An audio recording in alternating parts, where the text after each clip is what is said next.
when there's no more room in hell. The dead will start a podcast.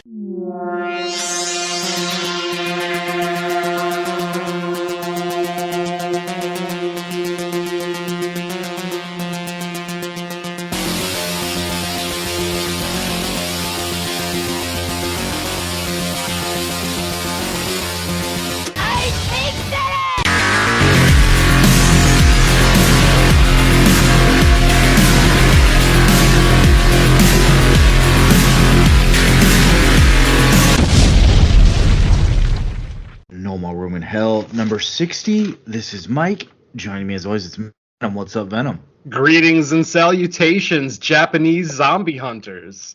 Yeah, I'm doing pretty well. How the hell are you doing, Mike? I'm doing well. I dealt with a dead battery issue in my car yesterday, and it's a race against. I mean, a dead battery is not the worst thing, especially when your car's at home. I was like in a race against the clock for like daylight because it happened pretty late in the. But I got it taken care of. Of course, I'm a few $100s out of it, but it could be worse because whenever your car has like a battery, you're just like hoping that it's just a battery issue and not like an alternator or starter, but looks like it was just a few hundred. Could have been like a lot more if the problem would have been something else. So. Oh. Your morning was a lot, probably a little less eventful than mine. I got woken up by a dead bird this morning. Literally a bird flew into my bedroom window this morning, scared the shit out of me. I go to the window and there's like a tiny little blood spot on the window. So I open the window and I look down and there's a dead like raven or crow or whatever. And I started to worry. I was thinking I might be in Hereditary or something, or maybe The First Omen. But yeah woken up by a fucking crow. Like a religious horror movie starts. So what's going on in your place there? and then miraculously, Venom's pregnant. I am pregnant with the Savior. How the hell did that happen?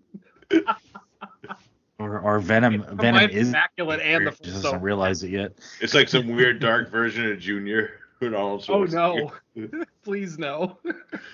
Danny DeVito as a priest. Come on, that'd be amazing. I'm fat enough. I don't need to be pregnant. All right. Well, that other you here is Derek, our other co-host. What's up, Derek? How's it going? Say hello to the bad guy, Michael. Hey, yo. Cue the Benoit music. Benoit music. Rounding out of No More Room in Hell, number 60 is special guest who should not be a stranger to listeners. He's part of the No More Room in Hell family, a regular on Fresh Cuts. Welcome back to the show, Don and Aneli. What's up, Don?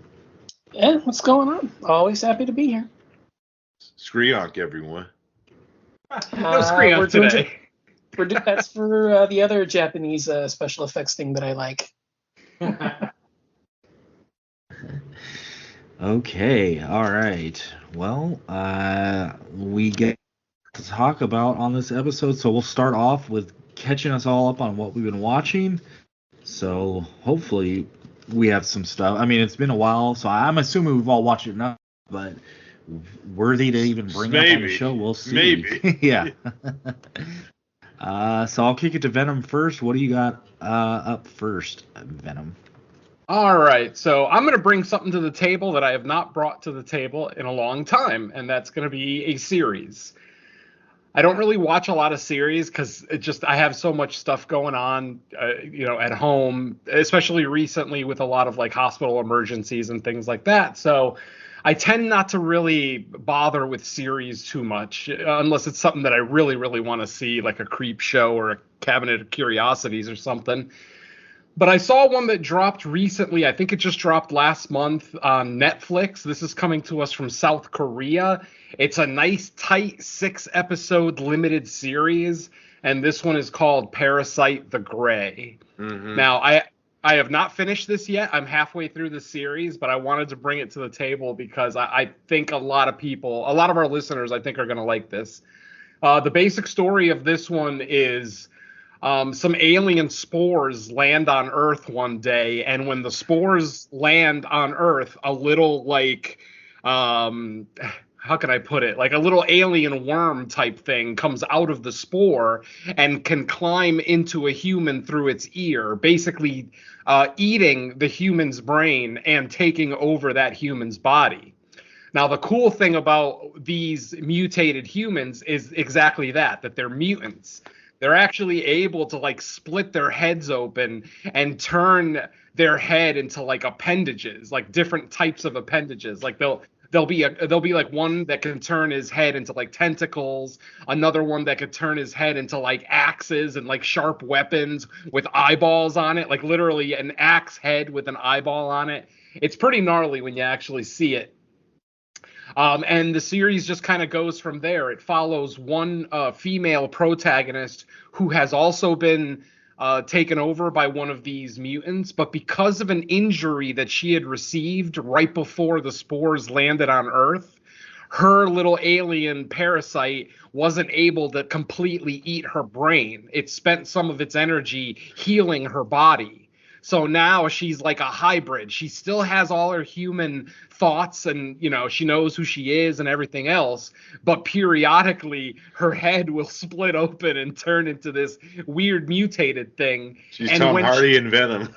Yeah, it actually does kind of look like Venom at times. I don't know that Venom would even be that clever to be able to like split his head open into like tendrils like that. But anyway, that's the basic setup of the series. And like I said, I'm only about halfway through the series right now. I'm 3 episodes into the 6-episode arc. And like I said, this is coming to us from South Korea. And halfway through the series, I'm loving it. I'm really liking the story. It kind of starts to turn into a little bit of a conspiracy thing as the mutated humans will actually start to organize after a while. And the series starts right when the apocalypse begins, but then after the first episode, there's a little bit of a time jump. Like I think it's like 6 months to a year. So by this point, most of the authorities know that these things are on the planet. They're trying to be eradicated, blah, blah, blah. It's almost like a modern day V. If anyone saw V back in the early 80s, that miniseries, it's kind of like that, but with way gnarlier special effects and kills. So yeah, that's going to be my horror recommendation series for this episode. Parasite the Gray. If you haven't checked it out, give it a shot. Try that first episode. If the first episode doesn't work for you, then I doubt the rest of the series will. But I'm really enjoying it. So, yeah, I recommend it. Check that one out. Nice. Yeah. I know Parasite. I used to read the manga. Yes, exactly. It's based the miniseries is actually based on an anime, and that anime is based on the original manga. So, yeah. So this thing does have a pedigree, it's a fairly popular story in Japan. So yeah, even I was gonna say even the guy Yamazaki who did like Godzilla -1, he actually did a movie version of Parasite for Japan. Oh wow, nice. Yeah, which I actually own, but I haven't watched yet. So gotcha. I'm kind of curious. Oh, and by the way, folks, Parasite is spelled with a Y. So if you want to look it up on Netflix, don't spell Parasite correctly. Spell it with a Y instead of an I, and you'll find it. Next. Me. Now, I was going to say that is on my watch list on Netflix. I just haven't jumped in yet for the same reason you don't watch a lot of series. Exactly. I get more hesitant with only because I know the commitment it's usually going to be. And I can't tell you how many series I've started where I'll watch the first episode and I'm like, oh, this is pretty cool. And then like I don't go back to it because I just don't have time or if it's recommended, I'll sit down and try to like at least watch it. Good things about it too. Check it out. And I did hear it was based on it too, which is cool. So on my watch list, I will try to get to it. So now to Derek. Yeah. Speaking of Netflix series, I watched 3-Body Problem. Did you guys watch that yet? That's on my watch list. I haven't watched it yet. That's another one that's on my list too. Yeah. Yeah, it's more on the lean of sci-fi, but it's kind of like weird interstellar sci-fi because the threat is like coming like 500 years in the future. because yeah, it's very interesting where it's like about this upcoming like alien invasion, and it's kind of a slow burn series. But after episode 5, my fucking mouth dropped because of some reveals that happened within that episode, and it's probably one of the. It's kind of like episode 5 of X-Men, where it's like all fucking bets are off at that point. And ironically, it's episode 5 of that show too. But anyways, great cast. Liam Cunningham's in it. We're big fans of him over here in this podcast. We're like dog soldiers, and his work on Game of Thrones. Then we got another like I forget the character. He's one of the characters that was on Game of Thrones too. He's in the show too. It follows like these bunch of like rich, fucking brilliant like scientist people. So there's a lot of science talk in the show, which I could see it kind of boring some viewers of it. But I was kind of intrigued by it still. It was kind of a weird mystery. Plus, then they had like this weird like other realm thing about the show that I don't want to really spoil because it's kind of cool about the show, but it's kind of a slow burn show, and after like a episode like the final finale, it's pretty I'm curious where it's going to go after that, but it's kind of dark in that sense too. And I used to love like the watching it for just the theme, but the same guy did the Game of Thrones theme, does like this dark harmonic theme to the show. So yeah, I say check it out. It's not going to be for everybody, but I thought it was interesting enough to bring up because some of the dark undertones, and especially after episode 5 is kind of it gives a certain opening scene from a movie from the 2000s, a ghost ship, a run for its money. Let's just put it that way. Interesting. Is it a limited series? Like it's just the one season and done? No, it's because it's based off a book series too. This show, which I never read the books. I kind of curious on them. It's from a Chinese author, which makes sense because some of the show takes place in China, like in the early like 50s. It goes back and forth through time too, which is kind of a cool concept that I forgot to mention. But I'm curious where it goes because I actually got the book, so I might have to try to read along to see what happens. I'm kind of like one of those kind of nerds sometimes with stuff that I'm kind of enjoying and intrigued about the world building and that. But yeah, I think there's going to be another season. I'm not sure how long the show is going to run. Maybe because I know it's only based off a 3-book trilogy, so maybe just 3 seasons and done. So we'll see how it goes. You never know with these things.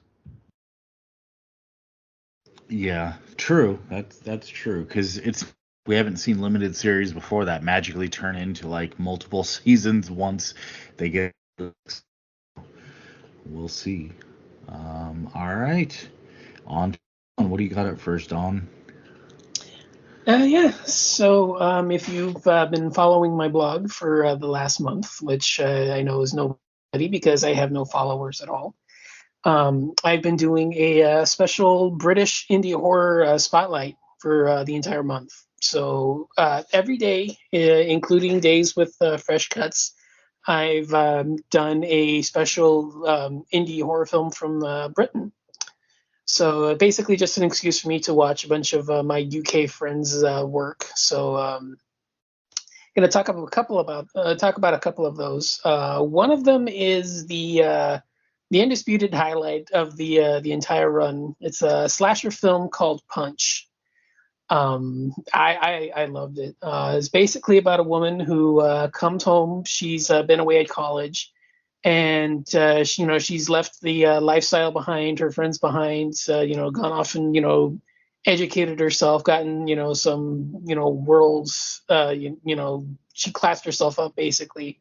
And she's coming home to take part in this special ritual that her friends are still involved in. But basically, the entire night turns into a race for survival when a masked killer begins following her and everybody else around her and starts picking them off one by one. So pretty fun. It's just a traditional run-of-the-mill slasher, but I had so much fun with this one. The kills, they're not spectacular, they're not Terrifier style, but they're fun, they're brutal. The killer's weapon of choice is usually this large wooden mallet. It's not really like a spiked one, but it's more of like it's a machete-sized club. Is kind of like the proper thing. So basically, he just bashes people over the head, or it's sharp enough to impale somebody. So he stabs people in the gut and all that. So it has some decent gore there. But for me, it's more about how the film goes in a direction that I didn't anticipate. And if you know the title, you'll have a clue as to where it goes. The title is a reference to, and I found this out through some research after the fact, so it didn't dawn on me when I watched it, but apparently it's based on a British television show by the name of Punch and Judy. And if you're familiar with that, you're familiar with the killer's motivation. The killer's mask is actually Punch himself. Yeah, the mask is actually based on Punch himself. So I'll keep the spoilers to a minimum just because, one, it's a new film. So it literally came out this year. It was on the festival circuit last year and is just out now. But yeah, if you're familiar with Punch and Judy, that's the motivation for the killer, the motivation for the mask, and basically what the entire event entails. So I'll leave it at that. I had a ton of fun with it. It's 84 minutes. It breezes by. Yeah, I mean, I think the only real issue is, how likely you are to adapt yourself to the British culture enough to know what Punch and Judy means. So, yeah, if you're familiar with that, I think you're gonna get a lot of fun with it. Some great kills. A fun killer, and a fun little backstory that actually allows it for. It allows it to be franchised. I'll discuss that later time, my next picks. But yeah, it was a really fun slasher. It's available on Tubi. So yeah, 84 minutes. You'll probably end up spending an hour and a half with it. But yeah, it's a really fun time. And 2024. So get those watches in. But yeah, a film called Punch. Unlike Venom's thing, there's no special. There's nothing special about it. It's just called Punch. If you see a guy with a black hood and kind of like a jester mask with like a huge nose and a creepy grin, you've found the right one. But available on Tubi, so go ahead and give it a shot. Punch. I might watch that tonight.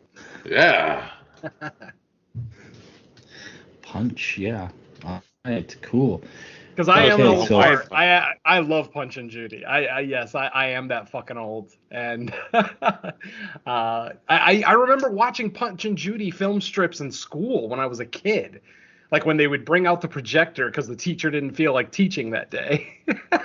I'm just waiting for the Hawaiian Punch fucking slasher movie. Oh, it's coming, my friend. Trust me, it's coming. The Count Chocula one will be first, though. Hell yeah. Yeah. Where he fights Winnie the Pooh. Oh, man. They could do the monster cereal verse. Oh, Pooh Gary. Oh, fruity yummy mummy. Yes. Fruit. All right. Back to Mike. Yeah, let's go, Michael. All right, so the first one up I got was kind of a random. I was just looking for something to throw on, and I settled The Mom and Her Three Goats. And I don't know if anyone's even heard of this, but it's kind of like a Roman folklore movie. The best comparison I can give it to it was a movie either, I can't remember if it was last year or the year before, where it was kind of like a folklore story. Now, hybrid in this, goats is strictly medical. There is like some fairy tale they follow. Basically, a mom protecting kids from a serial killer in the woods who kind of schmoozes his way in, and she has to protect because some of the kids don't survive, and we're basically coming up with a plan to exact revenge with her and her surviving kid. This one, yeah, it kind of teeters on horror, but more kind of like the dark tale side of things. So if you're kind of in the mood for that, it's well done. It's pretty much no frills story. Like you're not going to get anything crazy or wild happening in this one. Like I said, there's no metaphors. There's no like big reveal of some craziness. It's just pretty much straight a kind of like one of those lessons, I guess. Don't trust strangers if you live in the woods.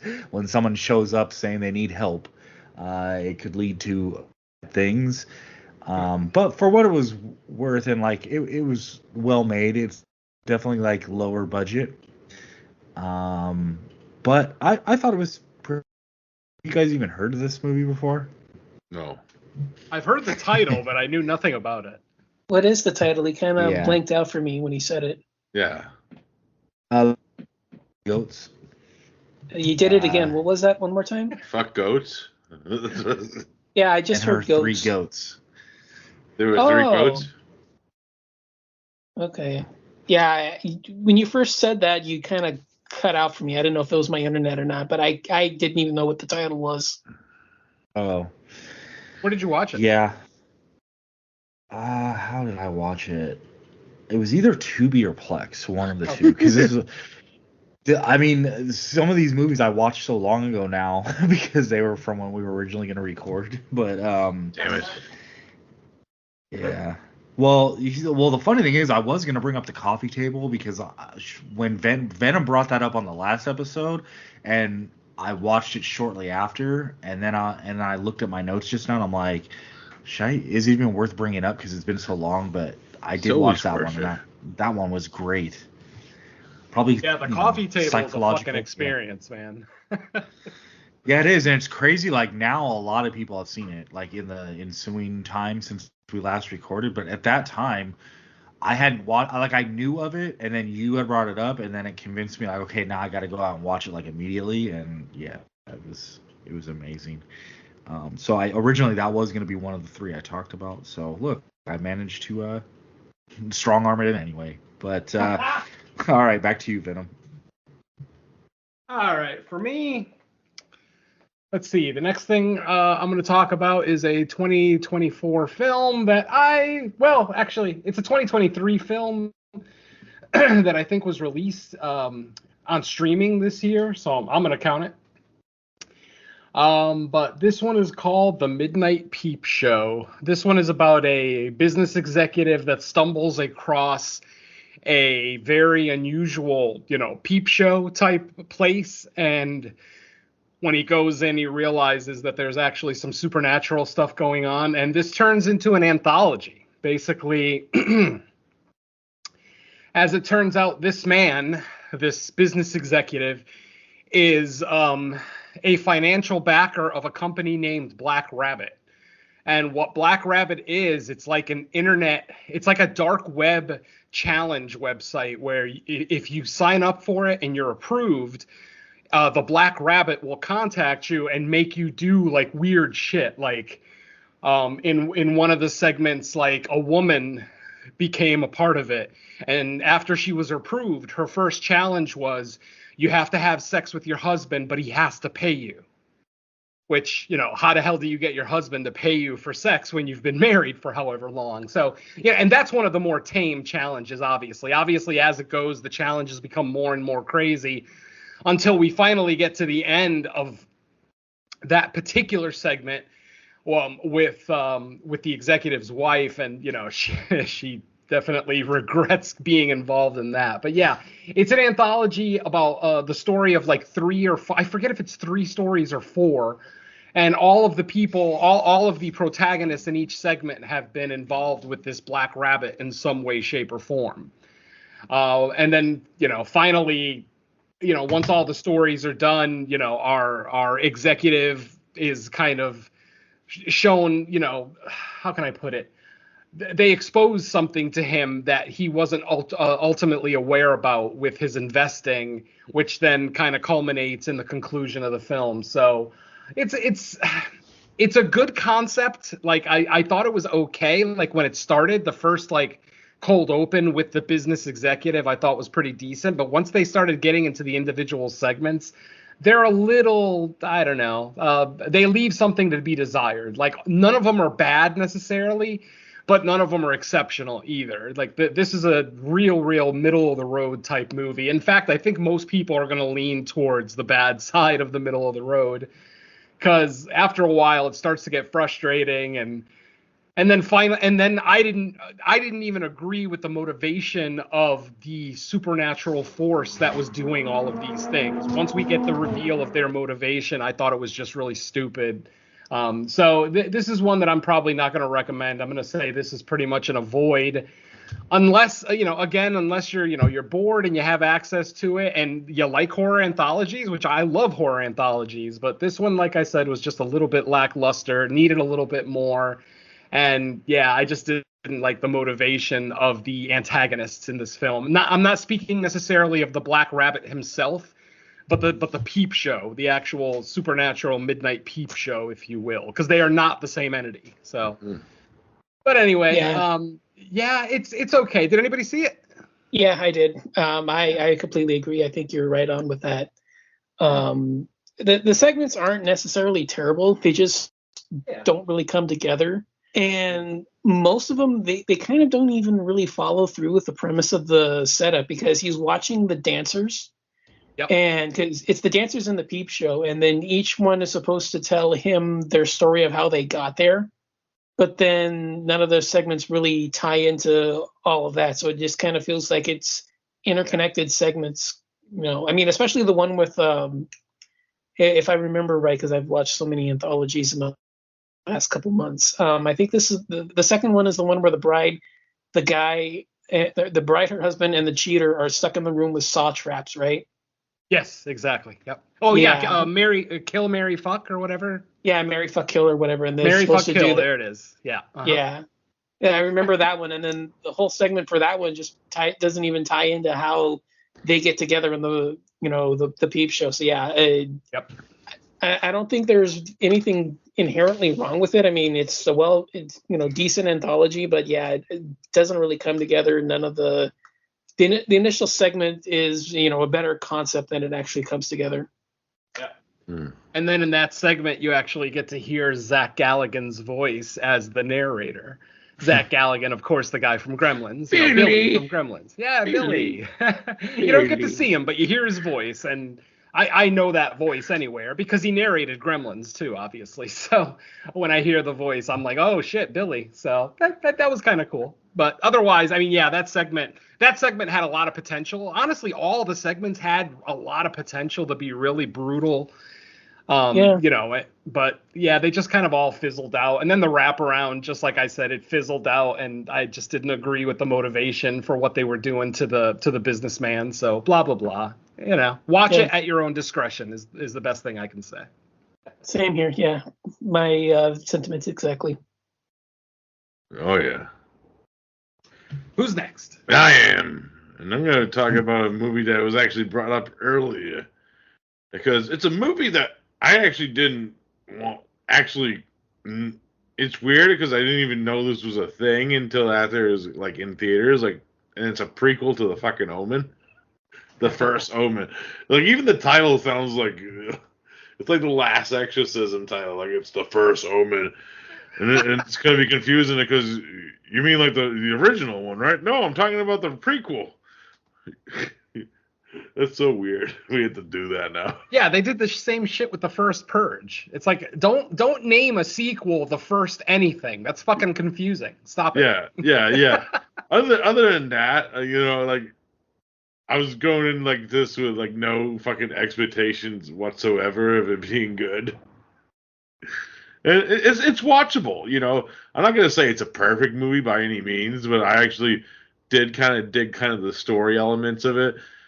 Going into it, it would it work better for me if it was not called like the Omen, because there's a lot of like lore in the Omen art. I actually had kind of this fight earlier with Sam Edwards in the chat. Like, I get what he's like, but that it's kind of ambiguous lore that people fucking kind of misconceived. Even the people that made the remake kind of made the idea that, yeah, Damien's mother is a fucking dog, you know. But I'm like, I'm not gonna fucking argue with that bullshit or whatever. It's like I just shut my brain off and kind of enjoy this. Like I kind of there's some kind of cool atmospheric psychological shit going on within it that I kind of dug, especially with the main character. And you know, there's some homages to like Possession that I really dug about the movie.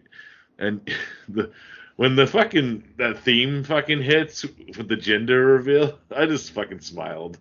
It was great, and you know, see all the evil nuns and priests like rejoicing, like, oh, yeah, it's pretty great. But other than that, you know, it's kind of weird because it's kind of like that whole thing where like it's weird because there's actually another movie that came out around the same time that this did have the same fucking kind of subject. It's kind of like Armageddon and Deep Impact, a volcano and Dante's Peak. It's kind of like a twin movie. Yeah. But you know, if you have a Hulu account, I say check it out. I wouldn't rent it, or you know, maybe I wasn't angry at it because I didn't really pay for it because I watched it on Hulu, you know, in that sense. But other than that, I thought it was all right. I don't think it was fucking mind blowing, but I thought it was a lot better than I thought it was going to be. Let's just put it that way. Yeah, absolutely. I mean, obviously we reviewed it on Fresh Cuts. I think I was the highest of the three because I really did enjoy it. I enjoyed I like most of the fan servicey stuff in the third act. I was down for. I know Don is not a big fan of fan service, but for me, if it's done well, I can accept it. Now, I did have two major problems with this movie that I talked about in detail on Fresh Cuts. So if you want to go back and get more detail, go back and check out that episode of Fresh Cuts. I have to listen to it for sure. Yeah, but the two issues that I had with it is when you have already watched the Omen trilogy, the stakes in this movie are basically not there. Yeah, we already know how Damien Thorn ends. We already know how he comes to his end. So we're watching this thing and we're seeing all the priests and nuns talking about, oh, you know, we're gonna give birth to this thing so that it brings everyone back, you know, to the Catholic Church. And the whole time I'm sitting there, and I literally was 2 days removed from having rewatched the entire franchise for a retrospective I did with Cut to the Chase. Yeah. And the whole time I'm just in the theater like, who cares? I already know how the Omen trilogy ends. This whole movie doesn't really matter. If you've never seen an Omen movie, then yeah, it's probably going to be a lot more of an enjoyable watch. But overall, though, I did really enjoy it. And then the second major issue that I have with it is the same one that you just brought up, Derek. I feel like I would have liked the first Omen a hell of a lot more in a world where Immaculate doesn't exist. Yeah.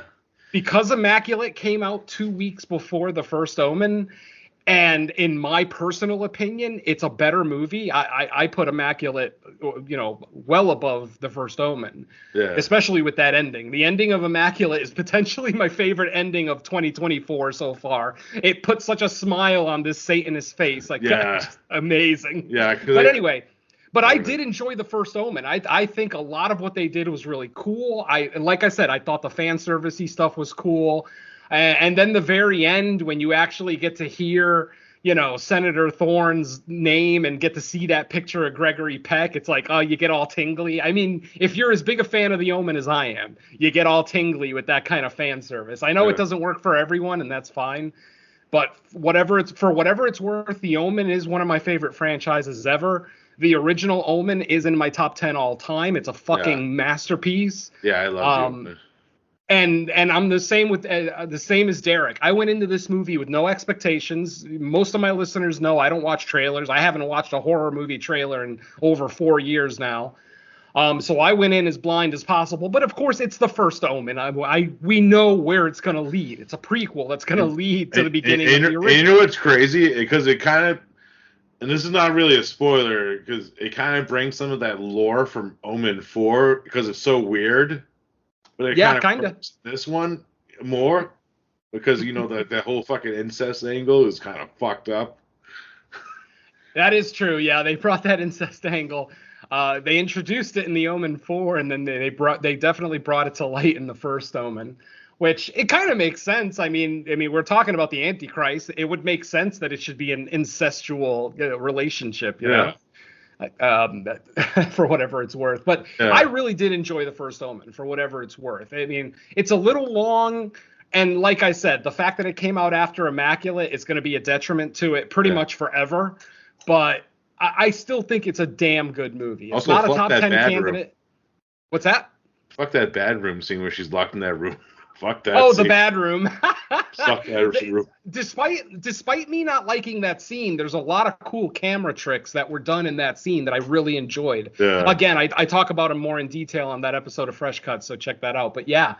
I like I said, I think I enjoyed it more than more than Derek and no, I was right the first time, more than Don and Mike. But I still do see its flaws, and like I said, the fact that it came out after Immaculate, it's kind of sad, but it's the fact. So what are you gonna do? Yeah, exactly.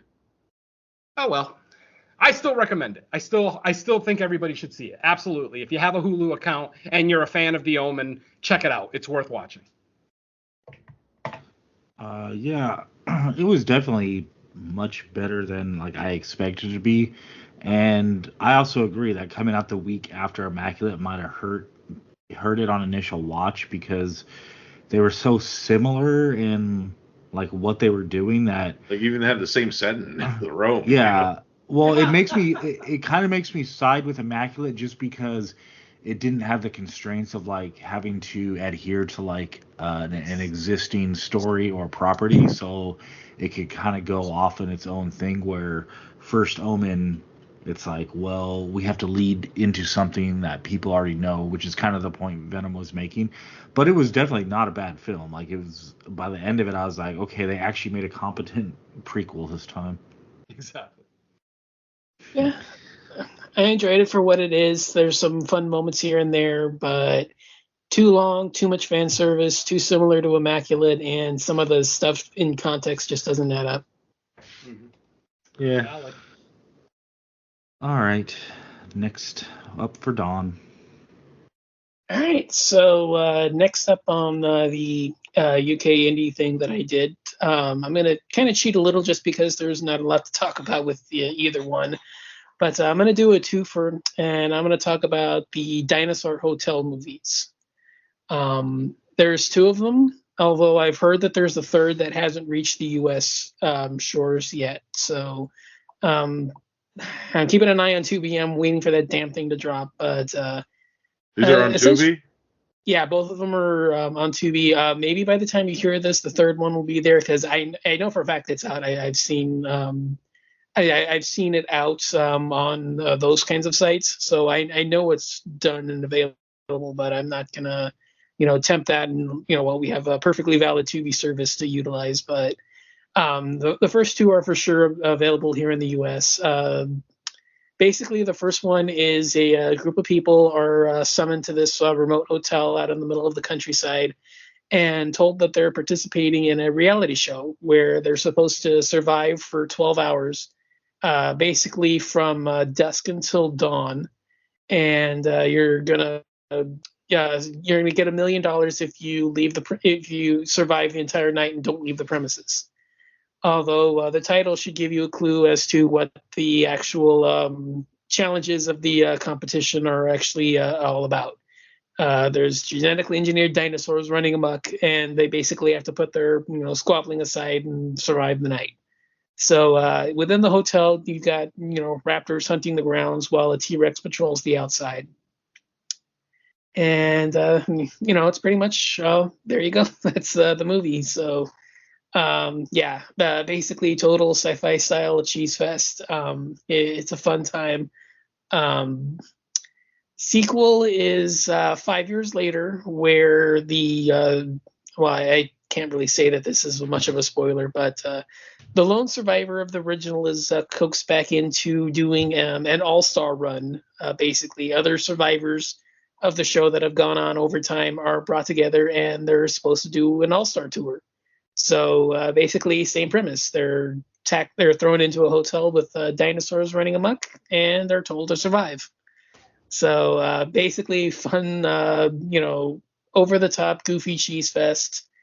Maybe too much human involvement. They try to pad out the running time with, each one has this various subplot about one of the contestants or one of the, overseers trying to have this kind of, control over the group, and they try to manipulate things their own way. But if you're just looking for, CGA dinosaurs eating, stupid people in, pretty locations, you can't go wrong with this. They're both, I think, around 80 minutes on Tubi, so they're not, massive time crunches. But if you're into those cheesy, kind of films, they're perfect opportunities. I can't wait to see what the third one is, because I remember reading the premise for it when I first saw it, but I don't remember it now because it's been a couple of months now. But if it's anything like the others, I'm really looking forward to it. And yeah, I don't really have much else to say, but I wanted to get these out just because,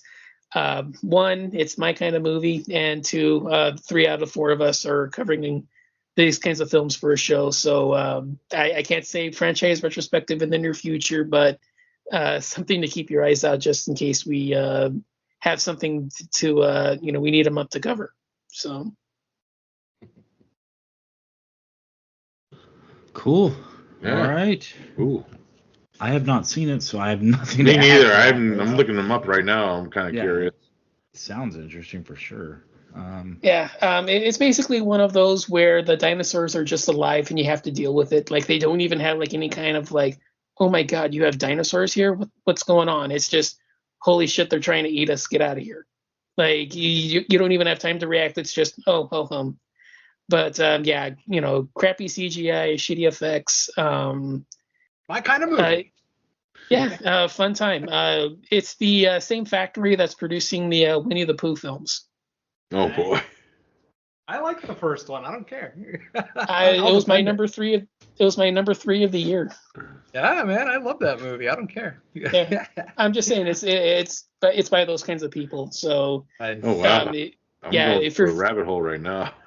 Oh, dude, I can give you a rabbit hole for years going down the films the films from that company. I've seen 90% of everything they've ever made, and I think the lowest I've ever rated anything is a 6. It's a 6 out of 10. So there's so much fun with that studio. I'm just a huge fan of everything they've done. Sweet. Cool. All right, let's stop talking about rabbit holes. I'm getting horny. All right. Well, my next one is from famous last name, first time with the first name. That'd be Caitlin Cronenberg. Her premiere or debut movie called Humane. And basically the setup of this one is, it seems like it takes place in the near future, but there's been some type of like collapse, like some environmental thing that has kind of forced the population to have to, I think it's like cut down by 20% and this is worldwide. So it's, I'm assuming all the world leaders like agreed to this. And basically this wealthy family, the head matriarch of the family, the father, super wealthy dude, he agrees to like volunteer. But then something happens where the intended plan of who gets to or who's volunteering, something goes awry. And as the family gathers for dinner, because they assumed it was going to be their last dinner with him, but because something goes awry with the volunteering, there has to be a replacement for who's going to be the one to volunteer to sacrifice for the greater good.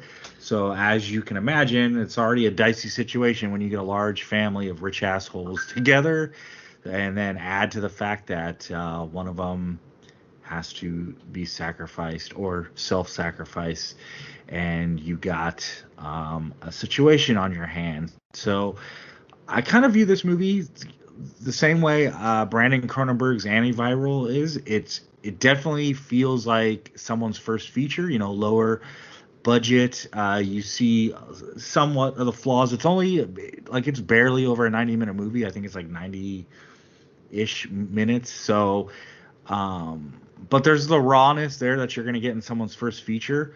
But you also see the Cronenberg pedigree in certain ways. And by the end of it, I kind of felt like this with Antiviral. By the end of it, I was like, okay, solid first effort, but I'm super looking forward to like what you're gonna put out next. Because like I don't know, for me, Brandon Cronenberg's jump from Antiviral to a Possessor was such a huge leap that I'm like, okay, if she can replicate that with her second feature, then whatever she does next is gonna be super interesting at least. I can't go and predict it's going to be great, but at least I think she is going to have like an interesting probably plan for her next movie. Has anyone seen this one yet? No. Yeah, Jason Lloyd told me this one wasn't very good, so I never watched it. Yeah, I turned it off when I realized it wasn't a horror movie. Oh wow. So I don't know. I mean, are you telling me I should watch it, Mike? I mean, I think it's worth watching. I mean, I don't know. You like the Cronenbergs more than I do too. So I mean, take the Cronenberg pedigree out of it. Is it a good movie? That's all I care about. Yeah, I mean, considering the stuff we watch for Fresh Cuts, I would probably take this over like at least 70% of what we've seen this year. Now, it's not like a 9 out of 10 or anything like that, right. But I think it's definitely worth watching. And like, sure, if you're looking for like a straight, this is probably leans on the thriller type, but I don't personally hold that against the movie. Like that's why I didn't like suggest it for Fresh Cuts, because I was like, okay, it's probably more thriller, but I don't care. Like ultimately, that doesn't matter to me because I like all genres of film. So like, sure, I don't care. Like, I might have that initial like, oh, okay, so we're not getting a straight horror movie, but I quickly get over it and say, okay, whatever. Like, well, you're a better man than me, so. I don't mind thrillers as long as they're thrilling. I find myself bored at half the psychological thrillers I watch. It's like, not every psychological thriller can be Silence of the Lambs, Or have Andy I mean, I wouldn't even call this psychological because it's more just thriller. Yeah, just more straight thriller. Thrill of night. Ooh. Yeah, like there's no surrealism. There's no like, gee, I'm wondering what's going on in their head type stuff. It's like it's pretty straightforward what's going on. I'll just end this. Like, if it doesn't have Andy Garcia in it, I'm not watching it.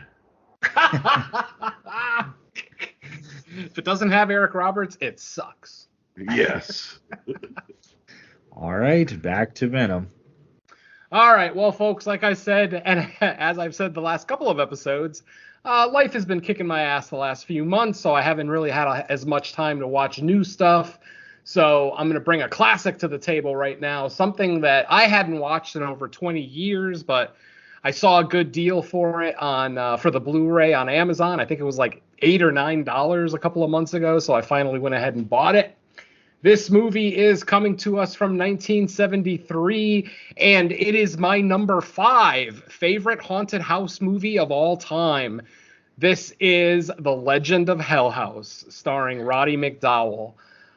This movie does not get enough love, I feel like. Like, people are always talking about stuff like, The Haunting or The Innocents or The Changeling when we're talking about, haunted house movies, but The Legend of Hell House definitely doesn't get the love that it deserves. And granted, it's not an ultra gory film. It's obviously 1973. It's from the UK, so it's not going to be ultra gory. Definitely more of a Hammer style than anything else, but the atmosphere in this movie is so fucking great. And the backstory of Belasco.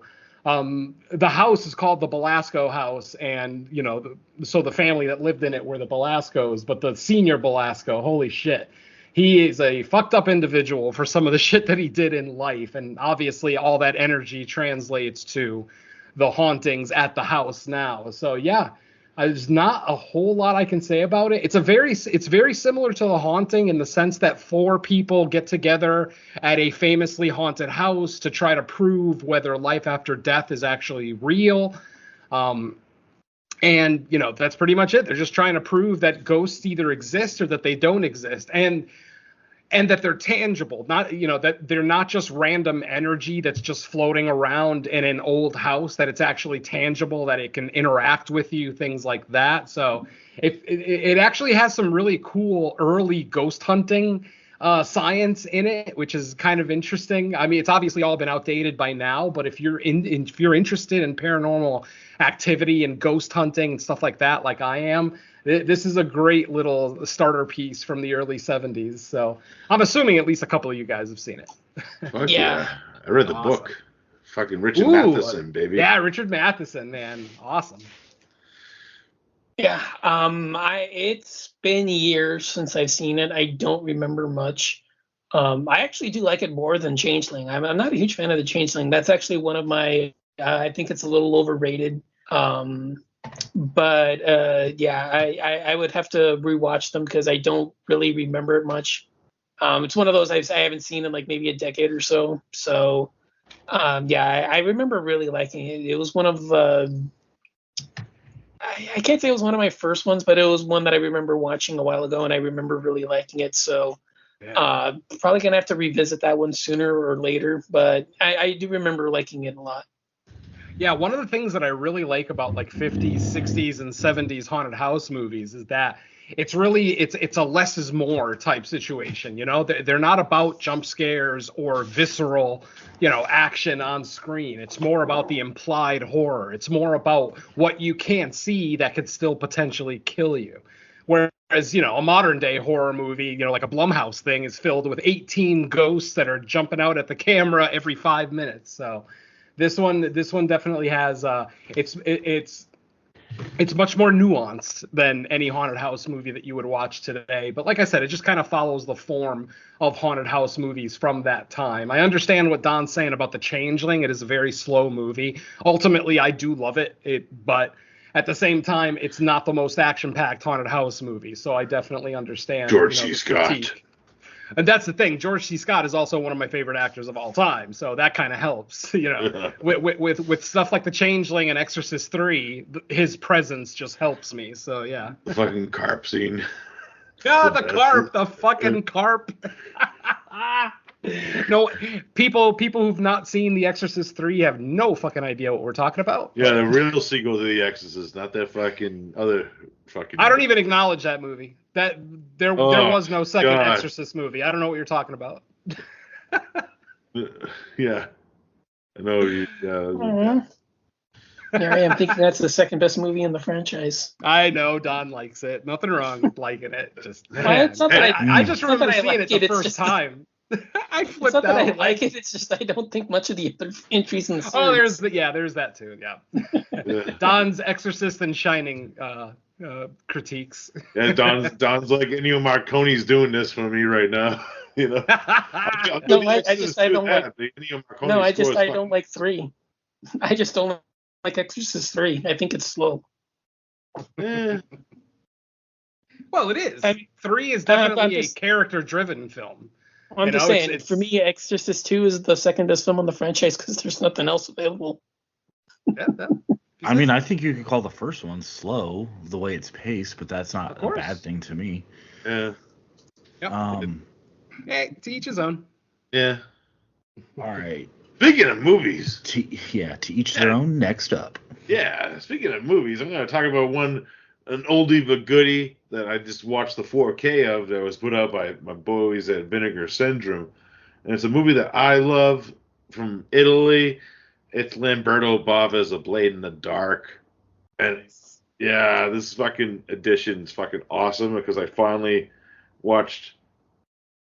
Because this is a weird history of this movie that I didn't even know actually was. This movie was actually made for TV. It was going to be split up into parts. And then they said it was too gory for TV, so they released it as a film, which I found interesting. But I finally watched like the Italian TV cut of it, which is actually longer than the like original cut that I used to watch back in the day with like the Blue Underground DVD, which I was rocking for the fucking longest time till this came out.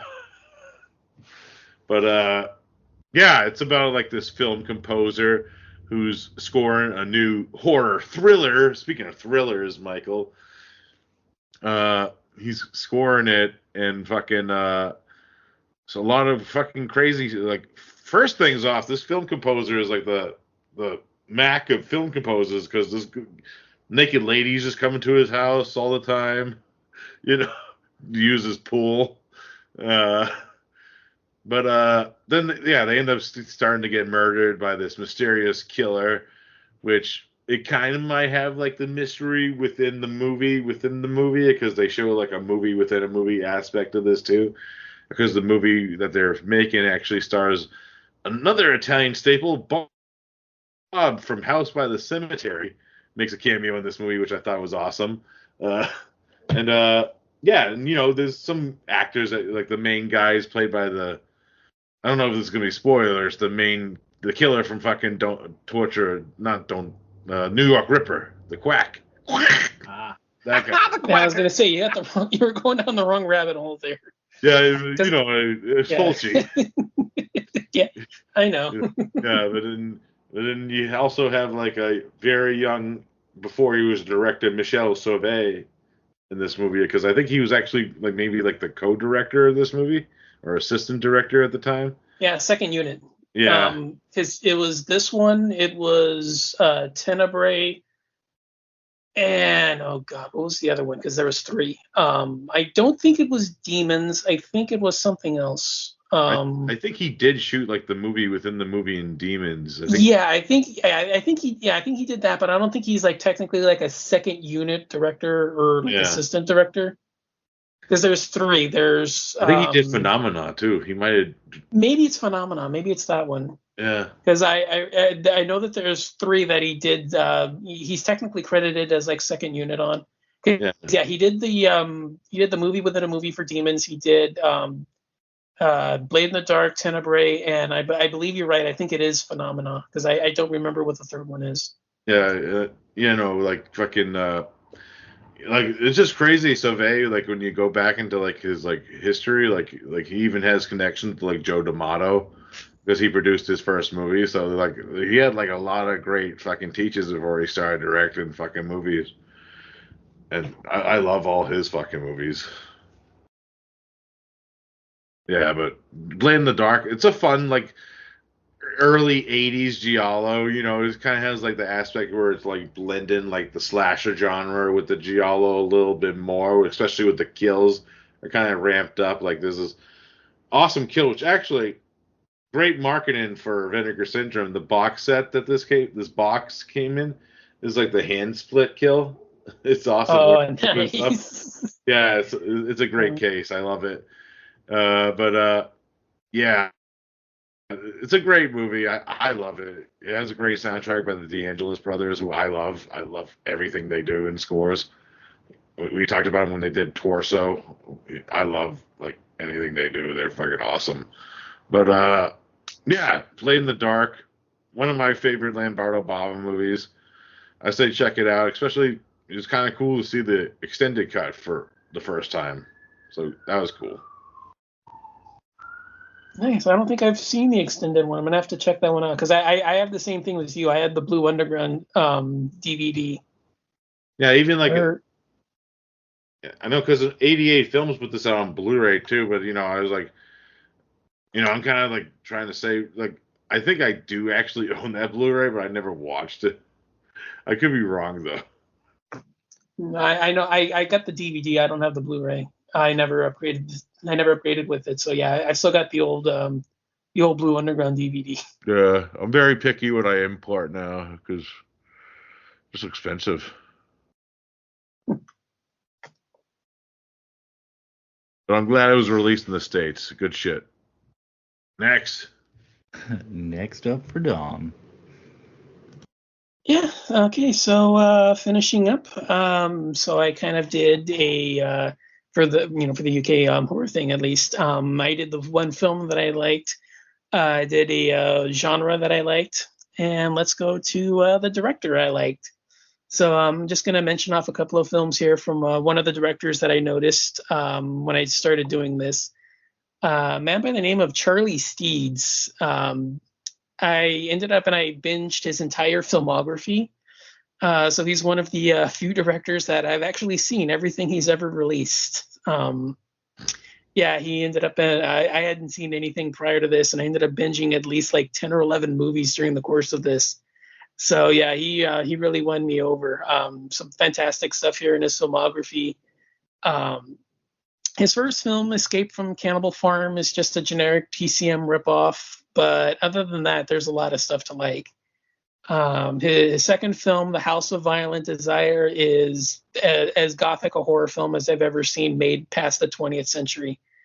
If you want, your spooky secrets come to light, your secret passageways, your Italian gothic horror shenanigans all dressed up into modern day times, this is the film to look into. I love this movie. It's one of my favorites. It's actually my second favorite one after Punch. Just absolutely fantastic. Barge People, his next one was just a rip-roaring creature feature. Oh, he did that group of movie? people. Yep, that's him. If you've seen cool. it, that's him. Yeah. Yeah, so basically a group of people take this trek down this river in a riverboat and come across these mutated fish creatures, and shenanigans ensue. So, yeah, brutal time, lots of gore, fun kills, you name it, just a ton of fun. Yeah, he also did, jumping around here, a film called A Werewolf in England. It's not a ripoff of the other, film you're thinking of. It's basically a period piece. A group of bounty hunters are forced to seek shelter at this remote inn in the middle of the countryside when the storm breaks. And they come to find out that the locals have a deal with a pack of werewolves that, if they give them meat, they will kill them.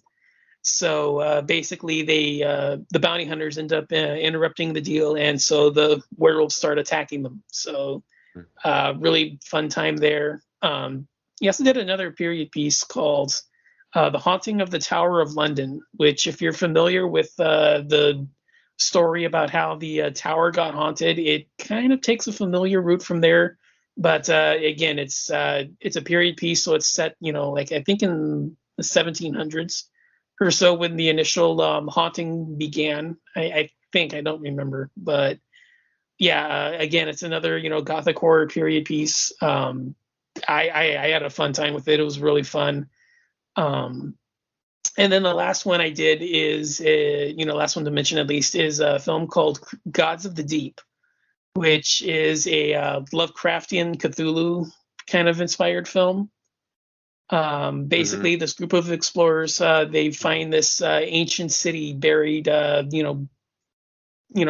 buried on the ocean floor, and they take a submersible down to go see it, and then they find out that there's this, Cthulhu like god protecting the area.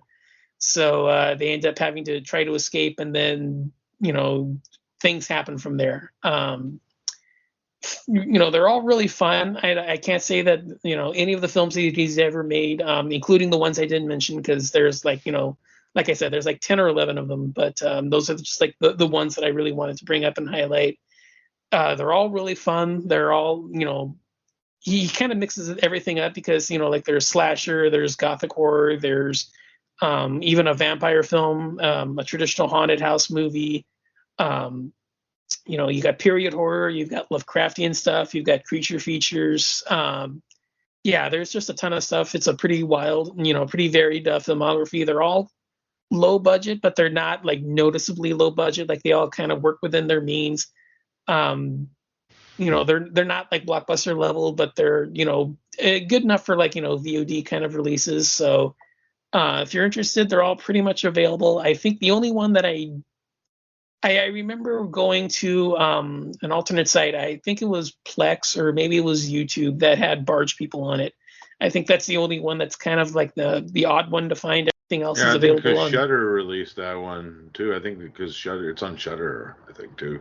Okay, yeah. So like I said, I remember seeing There's like a different studio on it because he usually does everything with his own studio, but that was the only one I don't remember seeing a studio on, so that makes sense. But yeah, like I said, everything else is pretty much available on Tubi. Barge People is the one you have to go out of your way for, but they're all really, like I said, they're all really enjoyable. They're all pretty, they all have their merits. They all have something to like about them. So yeah, this upcoming director, I think his next film I remember thinking is some kind of Christmas movie. Boy.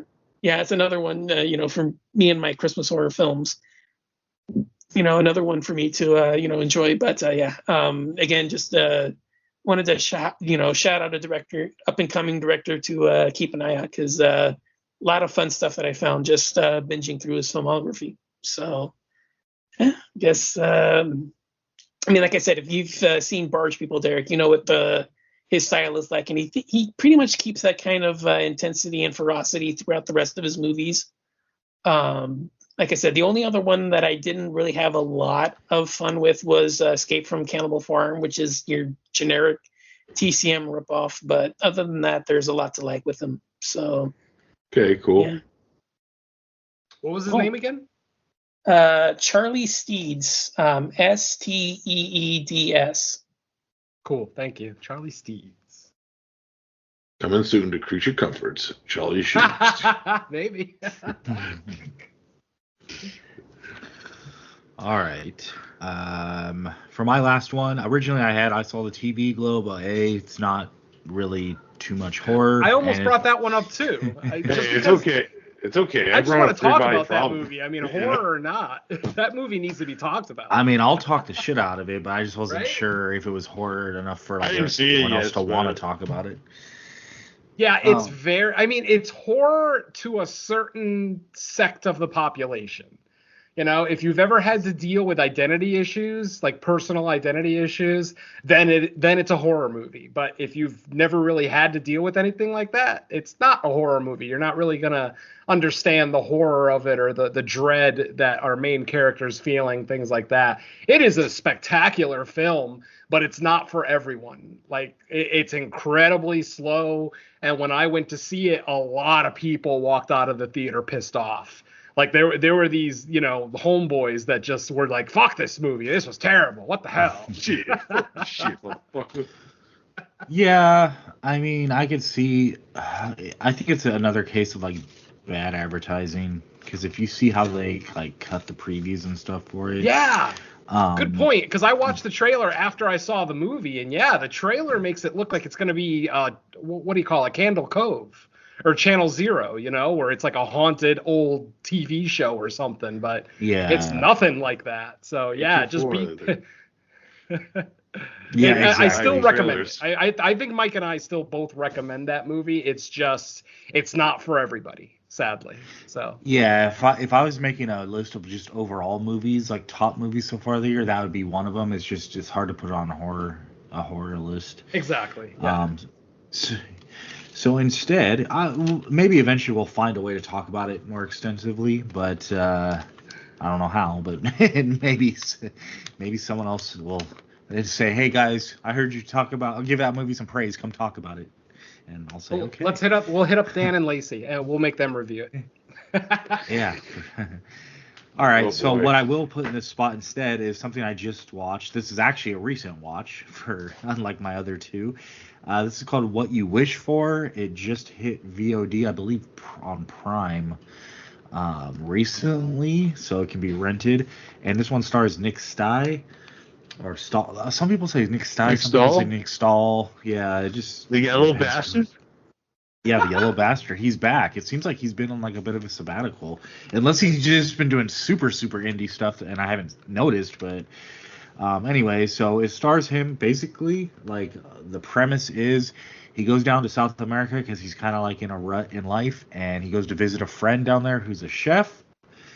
And President John Connor, I see. Yeah, some circumstances happen, and he assumes identity, and the movie goes from there. Now, I will not spoil this, but I will say, because if you read the synopsis, it's going to give off like Talented Mr. Ripley vibes, and I assure you it's nothing like that. he's not assuming the dude's identity for any nefarious reasons that he did. So other than that, I'm not going to spoil it because aspects of this movie actually remind me of a real low budget movie me and Venom reviewed a while back when Horophilia did like the screeners, where he would hand out like screeners to like teams of 2. It reminds me of a movie we reviewed, but the problem is if I say what the title of the movie is, it might tip a hat to like what's going on here, and I don't want to tip any hats because I think this is better if you know zero about the reveal. And what's crazy about the reveal in this movie is it's kind of dropped so nonchalantly that you can almost do a double take and like, are they talking about what I think they're talking about? And then obviously from there it becomes more obvious and apparent because what they have to go through to make it happen. But it's like leading up to that, there's no super indication of like that's where the movie's going. So I thought the reveal was pretty cool, and it goes from there. Like it's one of those movies that, because I'm guessing you guys haven't seen it, I can't really say too much about it, but it is a high recommend for me. This is one of those discoveries where I knew zero about I didn't even know this movie existed. It wasn't like one I was waiting for. It was just it came across my eyes and it was available to watch, so I was like, okay, let's give it a shot. Glad I did. Those are always kind of my favorite. The ones that you knew nothing about its existence, and it ends up being a fun watch. So, what you wish for, I recommend it. So, that one's gonna be brief. Obviously, can't really talk too much about it without spoilers. So, I would just say track it down, guys. Okay. So that is it for what we watched. So we can move on to news if we have any. Most of my news, I got the Flanagan Exorcist news. It's pretty old now. The way I look at this is like, will it hurt the next Exorcist movie? Of course not. Like adding Flanagan to it, sure, it gives me like more hope in it than I would have had previously. But at the same time, it's like, well, are you just hiring Flanagan to direct a piece of garbage, or is he actually writing some of it? Now, since the news hit, this was like at least a month ago. Since then, it sounds like he's going to have more involvement than just directing. Like he's actually going to be helping shape the story and writing. So now, okay, my hope level is like rising a little bit. But what do you guys think of this news? I think I'm just going to, because he has an existing relationship with Blumhouse. He's kind of their go-to guy to fix their failing franchises in a way, because they did that fucking shitty Ouija movie, and then they got Flanagan to do a fucking prequel to it, which is fucking 45 times better than the actual fucking original movie. I'd say 47. Yeah, I have faith that this is going to be at least a little bit more watchable than the last one that they did. But I don't know how, I can't speak on the quality until I see it. You know what I mean? I actually have full faith in Flanagan. And even if he wasn't writing it, I have faith in him, because I have faith that if Flanagan was handed a shit script, he wouldn't direct it. He would hand it right back to Blumhouse and say, nope, I ain't doing this. I don't care. Yeah. Flanagan has some actual artistic, credibility and integrity, I think is the better word I'm looking for, artistic credibility. So I don't think he would even ever tackle a shit script. So, and ultimately, the thing that scares me, though, is that most of the movies Blumhouse puts out over the last 5 years have been shit. A couple of gems here and there, Talk to Me, stuff like that. But I mean, otherwise, not Talk to Me. I'm sorry. Shit, I can't think of. I forgot the one good Blumhouse movie from the last 8 months. Oh well. It sure as fuck wasn't Five Nights at Freddy. Anyway, the point is, I have enough faith in Flanagan that even if he wasn't writing it, if he's only directing, I still absolutely want to see it. Just because I have faith that he wouldn't do a shit script. Yeah. Because he's got pull in Hollywood now. He doesn't have to do any script that a producer hands him. He actually has the clout to be able to say, nah, I'm not going to do that. So that's why I have faith in him. Yeah, plus he has an existing relationship with Jason Blum too, where I think because he's more of like, that's one of the directors that actually brought Blumhouse up. You know what I mean? So I think they have more faith and would let him do it more creatively than say like a new hired director. Yeah, no, absolutely. I mean, that's the thing. As long as they hired him and they say, Flanagan, we want a Flanagan Exorcist, that changes my expectations, at least. I'll put it that way. We'll have Henry Thomas in there somehow. Oh! Damn it. Elliot. I've got some very minor news, only because I'm a big fan of the original. Do you guys remember a movie from 2004 called Dead and Breakfast? Yes. Yeah, a movie that I really enjoyed at the time. Apparently, it's getting a remake that's actually going to come out in August, and it stars Dermot Mulroney and Bill Moseley are both tapped to be in it. Really? Yeah. Dermot Mulroney, obviously, we most recently saw in Scream 6 as, the crazy father. But no, I mean, this one, I don't know how much faith I have in this. The guy who's tapped to direct is J.P. Martinez. I've actually never heard the name. So, I mean, we'll see, because I do like the original. I thought it was like a quirky, fun time when I saw it back in the day. I haven't seen it in a while, but I do remember liking it a lot. So when I saw that it was getting a remake, it kind of worried me. I'm the kind of person who always kind of cringes at remake news. Every time I see more news about a remake coming out, it's like, well, there's another original idea that'll never get made because they're remaking a movie. So whatever. Yeah. But at the same time, I don't hate remakes. I mean, sometimes remakes are good, blah, blah, blah. So I'll take it. So yeah, that should be coming out in August. I'm not sure. I'm assuming it's going to be streaming. There's no mention in the Bloody Disgusting article about a theatrical release. Exactly. Yeah, no. What else we got? You said JP Martinez, not JP Shot? No, shut up. What the hell would he direct? He can't even direct a relationship. Oh! Anyway. Not me, guys. See? Not me. Brian. I love you, JP, you fucking idiot. Brian Fuller exited the Friday the 13th prequel series. Is this shit even happening still? I hope it's not. I've said it before and I'll say it again. I don't want any more Friday the 13th content. I've got 12 fucking movies and a subpar TV series from the 80s to watch. I'm fine. I don't need any more. Unless someone's going to put out a fucking masterpiece, Oscar-worthy Friday the 13th movie, I don't want to see it. I just don't want to fucking see it. So just stop. Please. I always kind of found it interesting, like, why do they think there's a demand for a Jason backstory? Like, I don't understand. Because it's an ingrained franchise. It's like you could put out a cheap Friday the 13th movie and it's automatically going to have a big opening weekend. Backstory, it would be like these people with the fucking omen. Oh, it goes against the lore. I mean, well, the thing is, like, I'm pretty much with you, Venom. Not even just with Friday the 13th, but just 80s slashers across the board. Like, we don't need more of them. But if you're insistent on it, just make another sequel and call it a day. Like, I don't need Jason backstory. X. We have what we need.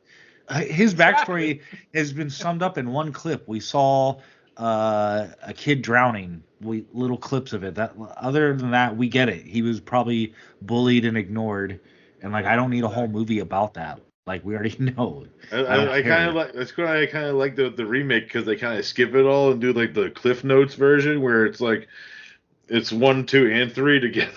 Like, okay, let's do this movie. Yeah, and this is supposed to be supposedly it's supposed to be a show, right? So it's like, is it just a show about like Kid Jason at summer camp for like young Sheldon with Jason? I mean, I have no idea. You're saying "oh man" to my comment, Mike? I mean, are they going to follow Jason or are they going to follow his mother? Like, I don't understand. Like, where there's no horror in Jason's life when he's a kid. There's bullying. There's animosity. I guess I didn't watch that one either, so I don't know. Anyway, They weren't watching him. Yeah, the only like prequel from an 80s slasher that I would have been interested in was the Fred Krueger, but that ship has sailed in my mind. Like the opportunity to do that was like at least 20, no, they can't. They could get the if guy not from the 30 beer years to play ago. young Freddy. Yeah. Unless Robert Englund has a son that looks just like him, the time has passed for a They could Freddy get the guy prequel. from the beer. No. No. The bear? Oh, that guy? The Von Erich. Yeah. No. He'd be a good young Freddy. Yeah. Oh, God. Lip Gallagher? Yeah. Shameless. Yeah.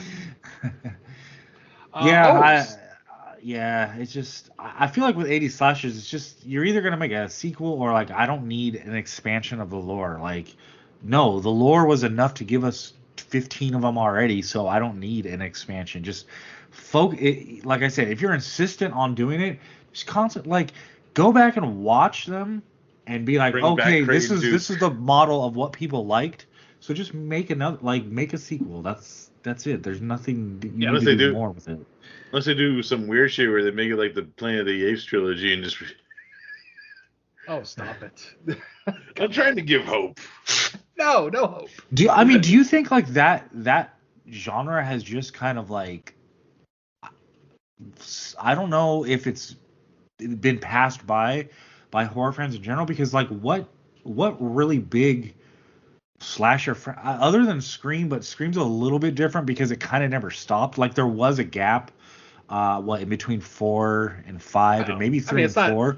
Technically not an 80s slasher anyway, so. Well, just slasher period though. Like I don't even really see them as like a big thing anymore anyway. So it's like I don't really know.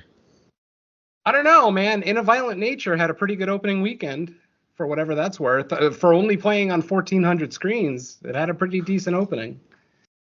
Yeah, people went, but what they thought of it, like I don't think there's gonna be like a franchise built off of it. Yeah, that's like a fucking. That's not like likely, though they could. I mean, they set it up for they definitely set it up to be a franchise. Yeah. It would just be a matter of doing a better film style.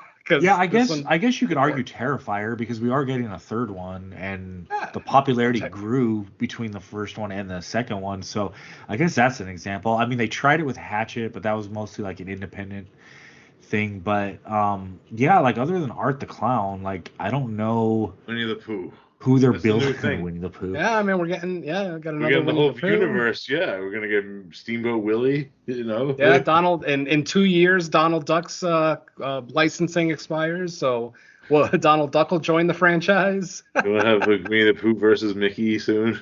Yeah. Yeah, I guess we've already got Peter Pan, Cinderella. The Grinch. Yeah, we already got the Grinch. I mean, I guess the Halloween movies made a lot of money. I guess so. Shut up.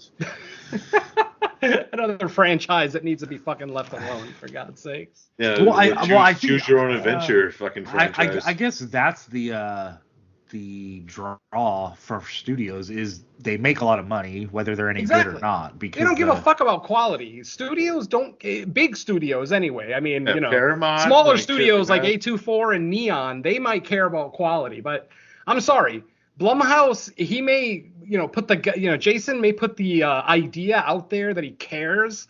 Fuck that. He doesn't care. Did anybody watch Truth or Dare? Tell me that he fucking cares about the horror community when he made that fucking piece of garbage. Not that he made it, but you know what I mean. What's that? Or Fantasy Island? Oh God, Fantasy Island was fucking awful. Same direction. Yeah, anyway, that's why when I hear Blumhouse's name in any way, shape, or form, I cringe now, because it's like it's either going to be a jump scare factory or it's going to be garbage. And it's crazy because you think there was going to be some quality when they made Whiplash. Yeah. Oh man. All right, next news item I got, another one that's not exactly new anymore. But Neve Campbell's returning to the Scream franchise. Is everybody excited? I don't give a shit. I think we talked about this last episode.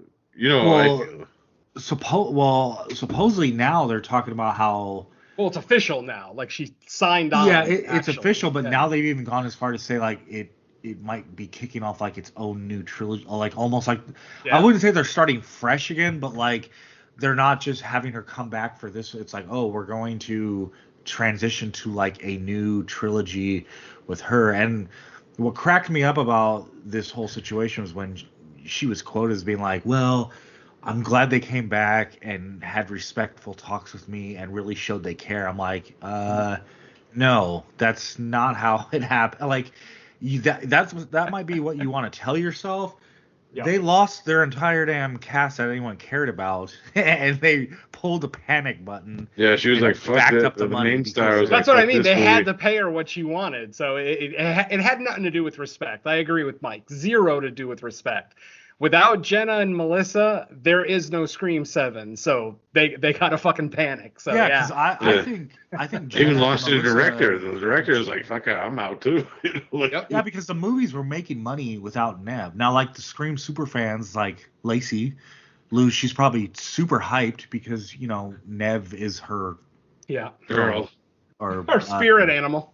Yeah, Her exactly. So like I understand from like the Scream I remember that first why episode they're of the excited Slumber she's Party back. Massacre. When they did like the final girls and they tried to kick fucking Sydney out. I was just like, that's not happening. Yeah.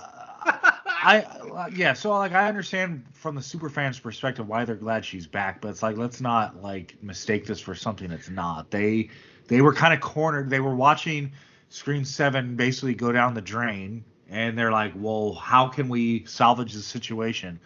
Let's pay the person we weren't going to pay, and probably we're not going to pay in the future either, but now we kind of have to. And we'll see. Because I think, like I said, I think the latest is they're basically redoing the whole story now because she's back.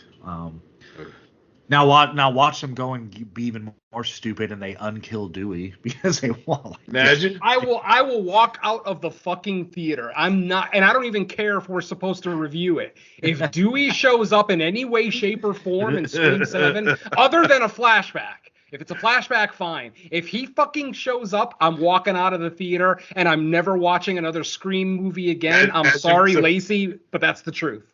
Imagine if he's a fucking Force Ghost throughout it like Billy Loomis was in the last two. Nope. it's just getting worse. Just to bring back Dewey's theme. Really? Jesus. No one ever let Derek make a movie.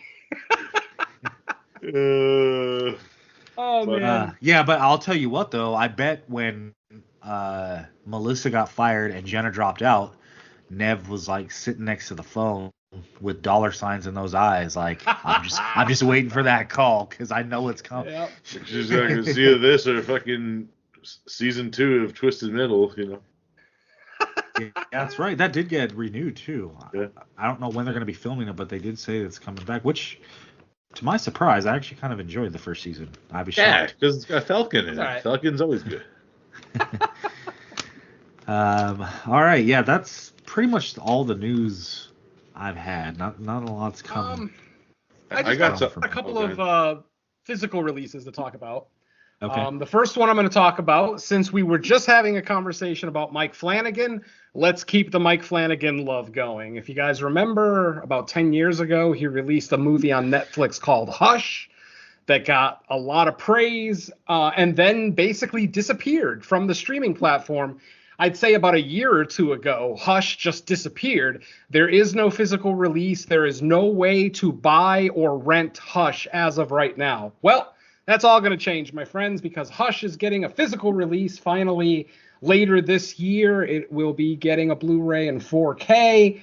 Still no word about special features, but yeah, Flanagan's talking about, wanting to load it up with a lot because, it's never gotten a physical release. This may be its only physical release that it gets, so he's trying to pull out all the stops. I like So, Hush yeah. a lot. Oh, I fucking love Hush. That was the one that really, it wasn't the first Flanagan movie I ever watched, but it was the one that really said to me, holy shit, this guy knows how to make movies. And He introduced me to subverted Katie Siegel too. She was fucking. Oh, big time, Wifey. man. He subverted my expectations at every turn with that movie. Every time I thought I knew what was about to happen, something different happens. And it's like, all right, that's a good fucking director right there. So, yeah. And then the last news about physical releases that I have is Fede Alvarez's masterpiece, Evil Dead 2013. Shut Up, Mike. Shut Up, Mike. Is getting a physical release in August. It's getting a 4K steelbook, finally. And obviously, as you all know, I adore that fucking film. It may... capital letters, it may be my favorite Evil Dead movie. I know Mike is probably squirming in his chair right now, but I don't care. That movie is fucking spectacular. I love it.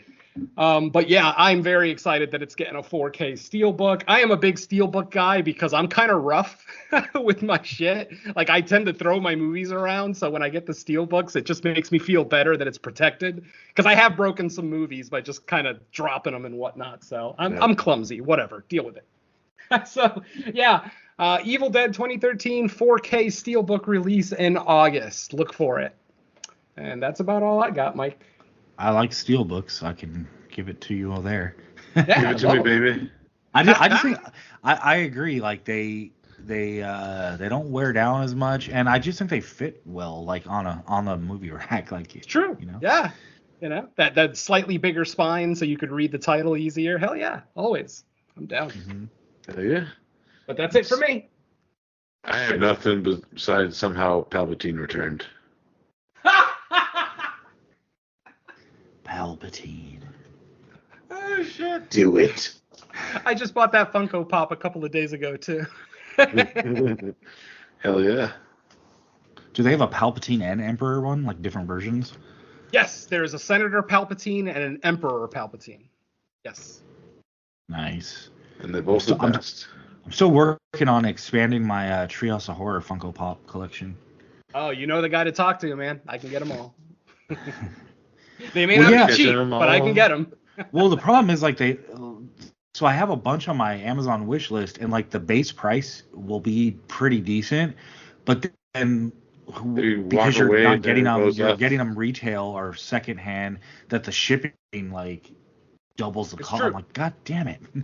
Yeah, I use one of those shipping services, so I tend to charge people as little as possible for shipping. Like something that would normally cost $10 to ship through the post office costs like $4 on pirate ship. So, by the way, if you ever come across Fatal Attractions Wolverine, I have it. Yeah, it's awesome. Yeah, I got it. That one just came out, the Fatal Attractions, with him with the adamantium getting ripped out of him. Oh, fucking awesome. Fuck it. Oh man! All right, let's stop talking about toys, or you're never gonna get me to shut up. Let's do an X-Men podcast. I'm just kidding. X-Men 97 review. Let's go.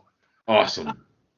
Fucking awesome. Exactly. Mike has no idea what we're talking about. No, I'm like 2 episodes did you watch it? Without finishing. Yeah. Oh, you're gonna watch episode 9. Sometimes Mike likes fun stuff. Go figure. In the summers, do the Fast and Furious. Let's show these tin cans don't mess with the summers. Oh man, awesome. Yeah. No spoilers, but man, there was one episode that wrecked me this season. Yeah. Absolutely wrecked me, and Derek probably knows the one I'm talking about because I fucking love that character. But yeah, I'll no spoilers. I'll leave that alone. But yeah, X-Men 97, probably my favorite show of the year so far.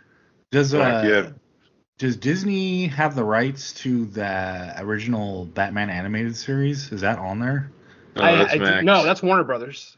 Warner Brothers. Okay. Yeah, all the DC stuff is Warner Brothers. Marvel is Disney. And who does Warner Brothers go to? HBO? Yeah, that's HBO Max. Or Max now, I guess. Yep, exactly. Although it's weird because I think because it's supposed to be like a Batman show on Prime or something that they're saying. It's confusing. That's interesting. Because I wouldn't mind rewatching the animated series, that Batman one, but I just didn't know where it was. If it's on Max, I'll throw it on. I don't know if the series is on there, but all the movies, all the like DC animated movies are on there. So I could only venture to guess that the animated series would be on there. It's on there. I watched it on there. Oh, okay. And Batman Beyond. They're both I like Batman Beyond. Nice. I love that suit. That was probably one of my favorite Batman suits. Hell yeah. Are we gonna get back to the horror? I think Don's getting bored. Well, there's some scary Batman villains. Scary. Oh, Batman. dude, there's a couple of different animated Batman movies that venture into horror. Yeah, like there's like a I Lovecraftian reviewed one one on here. Yeah, I reviewed that on here. It's fun. As Exactly. fucking hell. And then there's one with Jack the Ripper where he's like in 1800s London. That one's fucking awesome too. I thought there Oh, was Gotham one by where- Gaslight. I Gotham thought by there was Gaslight. one where he fought Dracula too, but maybe it's Yes. a different. Yeah, No, that was. I don't. Okay. It's an older one, but yeah, that does exist. Yeah, and they have the Scooby-Doo movies on there. Scooby-Doo and Crypto. Now we're going down a weird rabbit Yeah, hole. we're going down a weird rabbit hole. Yeah, well, ever since Max merged with a bunch of other, because they have like all the Adult Swim stuff. Like, there's so much stuff in that library. I didn't realize it until I was just kind of randomly browsing around. Zoink, Scoob! No, it's true. I mean, I sadly HBO Max is one of the most expensive streaming apps, so I had to get rid of it when I lost my job. So I haven't had it in a few months now, but at the same time, there's nothing on there right now that I really need to see. Like when The Last of Us season 2 comes back, I'll get it again. Yeah. Or what do you call it? House of the Dragon season 2, whichever one comes first, I'll get it back. Yeah, I watched the Conan Just O'Brien ask Neve travel to show. buy it, get it for you. Save you the money. That's true, but you know, I'm one of those guys that I want to see everything in 4K. I want that crystal clarity because I'm an old man and I'm getting blind, so 4K really helps. Yeah, I actually rented movies because sometimes they don't look better on certain. Well, Yeah, exactly. also the other issue is sometimes with Plex files, the video can be okay, but the way it like compresses the audio. Depends on the size of the TV too. It looks even weirder sometimes. Yeah, like the audio. To me, it's more the audio because you can grab HD. Oh, the audio is terrible files, sometimes. but the audio's the compression stuff with the audio, and it's going to be for every particular person. I tend to be like I do love 4K. Don't get me wrong, but I'm also kind of an audiophile when I'm watching media, and because I have a home theater, like I want to be able to hear those little details. And sometimes with compressed audio files, it feels too muted. Yeah, because you got to turn the volume all the way up sometimes, and then when the music starts playing, it's way too loud. Yeah, the mix is just too funky. Like Subtitles it's too. janky. Sometimes the subtitles suck. Yeah. Yeah, and sometimes this even happens on just regular streaming services. Yeah. It's not just like files you grab off Plex. Like I've noticed, like sometimes with like Paramount Plus, or even I think Peacock. I don't watch a ton on Peacock. Like I rented like Godzilla X Kong on Amazon Prime, and fucking they had like when they were doing the sign language, they had the regular sign language subtitles, but then they had the Prime subtitles on the bottom of it, and I couldn't take it off. It was so fucking annoying. Yep. Oh, that's crazy. Oh, by the way, Godzilla -1 is on Netflix right now. Go watch Yeah, I it. watched it 40 times today. Yeah, I've already watched it twice. You know what the fun thing now to do is watch everyone praise it that didn't go see it in the theater. It's like, you idiots, like because like don't get me wrong. Like I gotta shut up. Like when I read. Well, here's the thing. Don't get me wrong. Like for repeat viewings, I have no issue watching it at home. If it's a movie you love, of course you're gonna rewatch it. But I'm like, how could you not? And I understand some people, they just can't get to the theater, so we'll put those people to the side. But otherwise, it's like, Derek. Why would you not go see a Godzilla movie in the theater? I just don't understand it.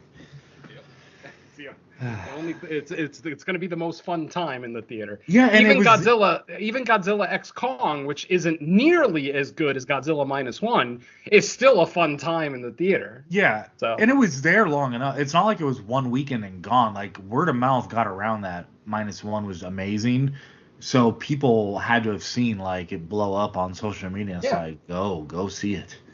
I mean, it was only supposed to be in theaters for 2 weeks when it dropped on December 1st. It ended up staying in theaters for 2 months. And then on top of that, we ended up getting the black and white version playing in theaters for like a couple of weeks. So, yeah, no excuse to not see it. At least, you know. And if you're curious, both versions are available to rent as well or buy on the streaming services. I'll just turn the color off on my TV. I might still buy a fucking because I'm just in case where I am where they can't sign to Netflix. Or something. Valid. Yeah, it's valid. That's valid. Oh no, I'm definitely. Oh, once it gets a 4K in the States, it's mine. Yeah, Absolutely. I was just gonna ask. Has there been any physical release announcement for it? Not yet. Not in the States. I think maybe Criterion. Because I assume they'll put both versions on there, right? You would think so. Sometimes depends on. Probably. Yeah. I don't know. Depends. If Toho needs money, I could see them putting the black and white one out separately. I can see them not because of the way they dealt with the Criterion box set. Yeah, definitely. Interesting. All right. Well, if we are all out of news, I guess that's time to take a break. But what are we going to be talking about when we get back, Derek? We're going to be talking about some fucking weird Asian zombie movies. Kind of go hand in hand. First, 2001 Stacy, Attack of the Schoolgirl Zombies. See, not all zombies are Night of the Living Dead. And then we're going to be talking about actually a director that we talked about last episode, Yoshiro Nishimura's Helldriver from fucking 2010. So we're going to be talking about him and Sheena again. So that's going to be fun. Our favorite audition girl. Hell yeah, and she's having a ball in this with her Starro. She's having way too much fun in this movie. Yeah, being bad. Oh, so good. I think they finally gave her dialogue. They did. I think it's because they gave her dialogue. Yeah, she's fucking baby. Well, we'll get into it in a minute, but we'll be back. Yeah, we'll be back shortly. Yum, yum. It's time for a tasty and refreshing snack.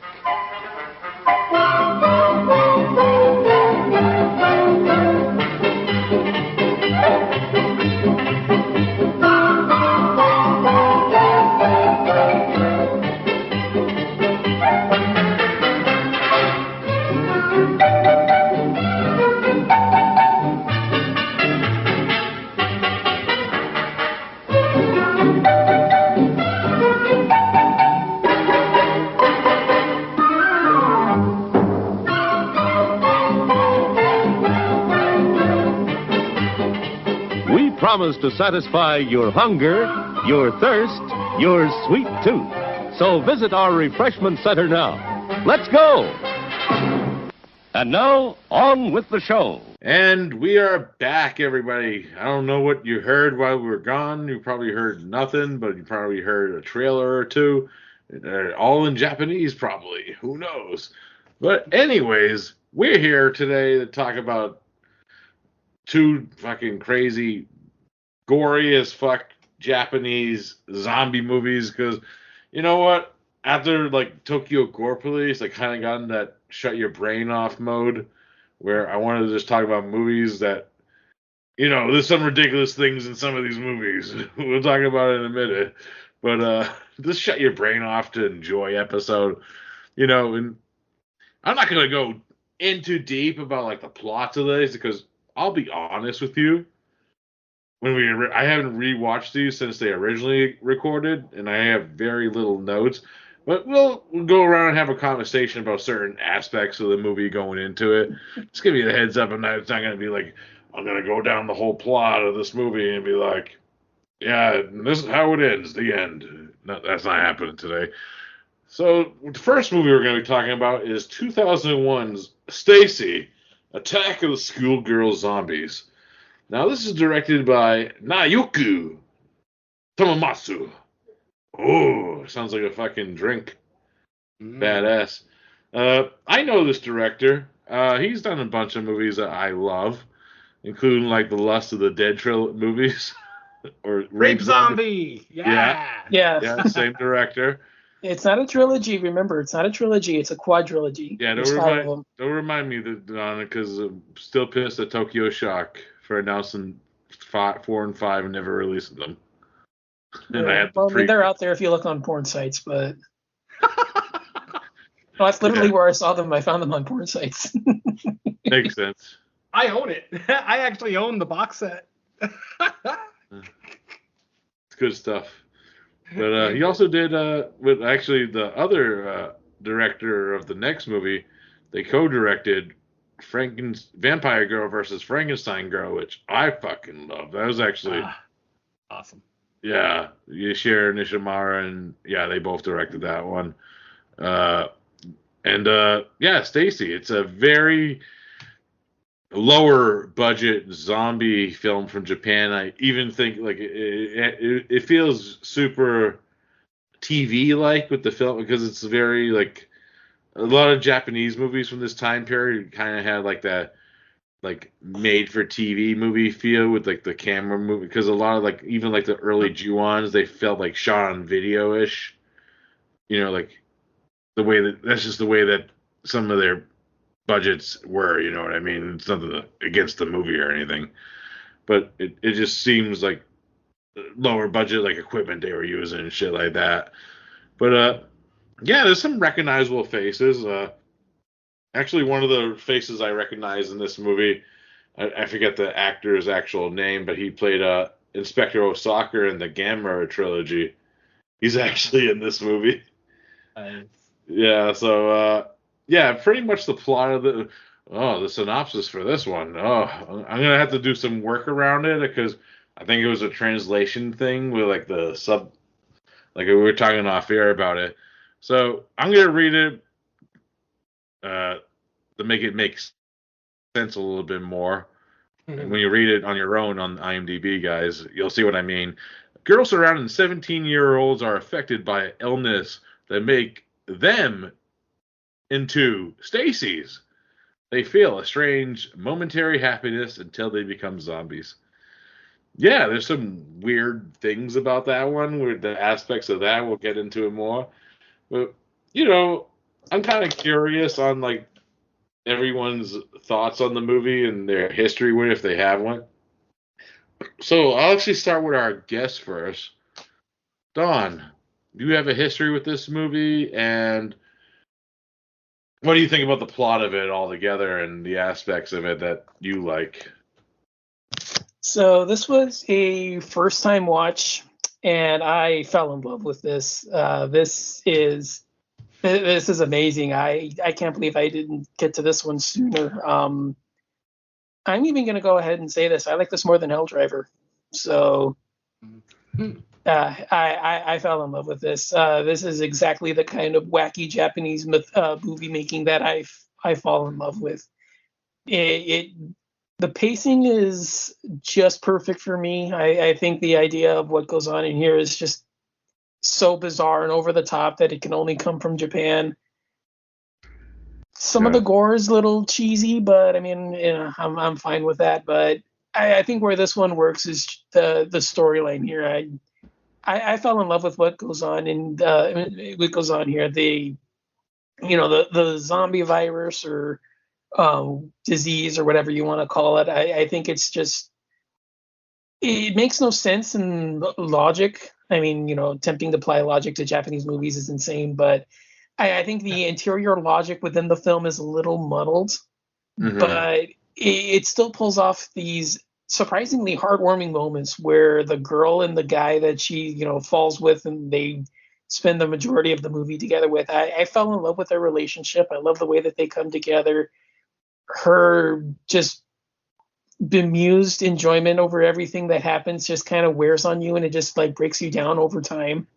And him having to come to terms with what's going on while the zombie virus just turns everything into, you know, like the more traditional zombie, you know, encounters that you're more familiar with. It comes together really well, and I fell in love with it. I was really surprised with this one. This one won me over, and I'm really glad I got a chance to see it because, yeah, this was a complete shock. I was impressed with this one. Like I said, the story's a mess within the interior of it all, but when you get past that, you know, cheap zombies, lots of flimsy gore, a sense of fun that I think is quite compelling. I really enjoyed it. Nice. You know, crazy. It's weird. I thought you did see this before. That's why I went to you first.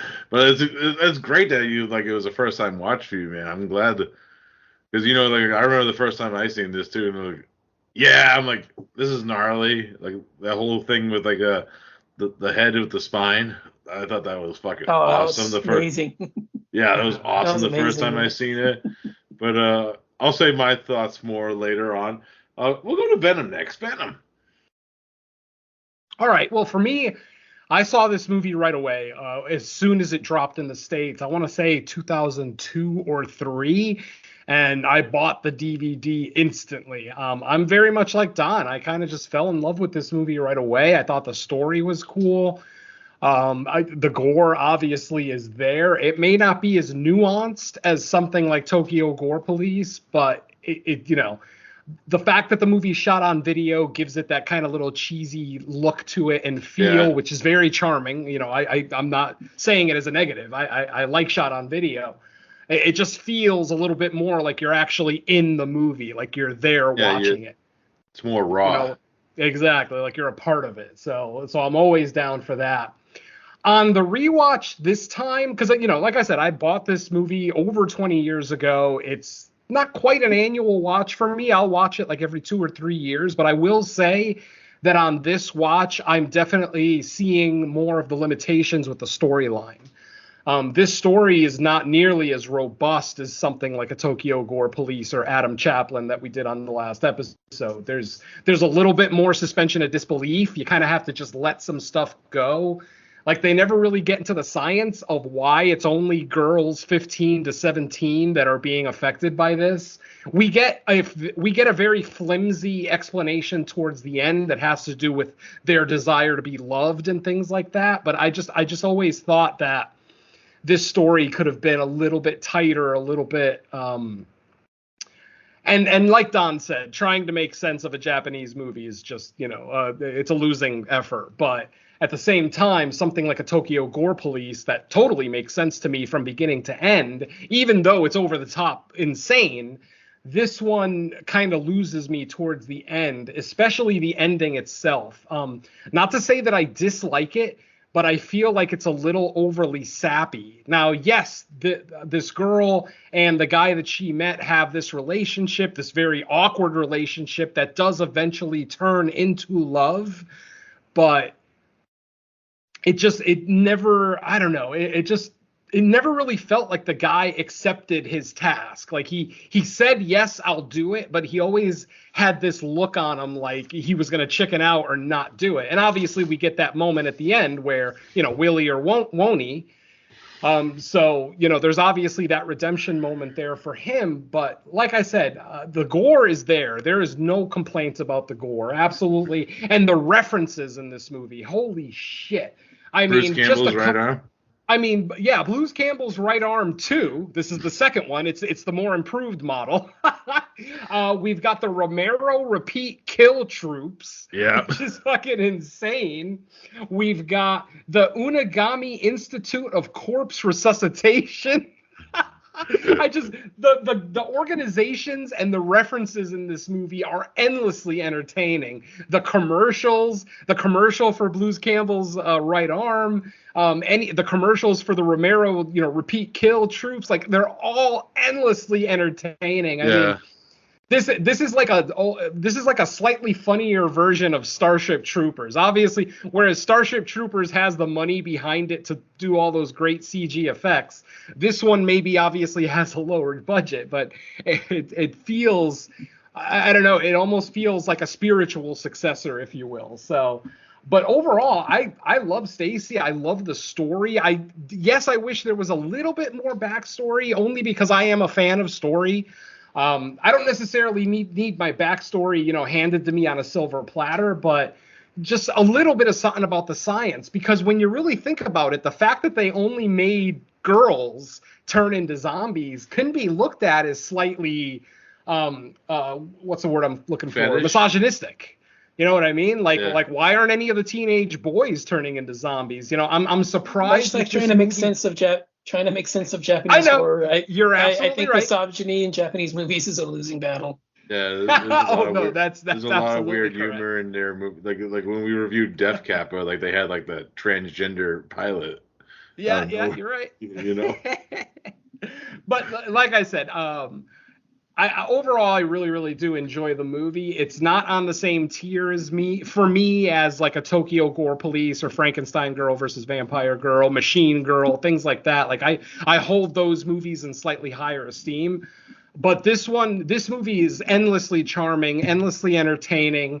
I just wish, all I wish is that the storyline was a little bit more robust, you know. And the other thing too is that this is one of the first zombie movies I've ever seen that actually has somewhat of a happy ending. Like there's actually a heartwarming ending here, which the first time I watched this, I absolutely did not expect, excuse me. So, this movie definitely subverts a lot of expectations that you would, going into a quote unquote traditional zombie movie. This movie definitely still, plays around with the rules a little bit more. And the whole thing too with the the butterfly twinkle powder, like that whole thing with the girls going into a happy state where they're giggly. It's like, how do you know an Asian girl is going into that state? Every Asian girl that's 15 years old is giggly to me. So, but I understand the point, and I understand what they were going for.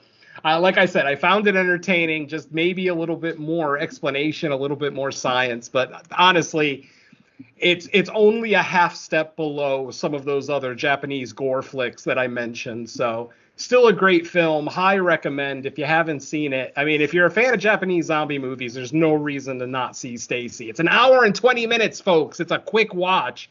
Like Don said, great pacing. It gets to the action right away. There's no waiting.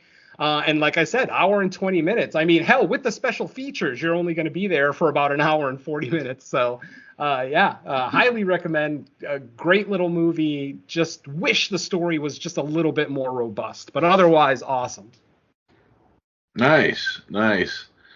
Michael, what's your history with this movie? My history is I watched it for the show, and I'm glad I did.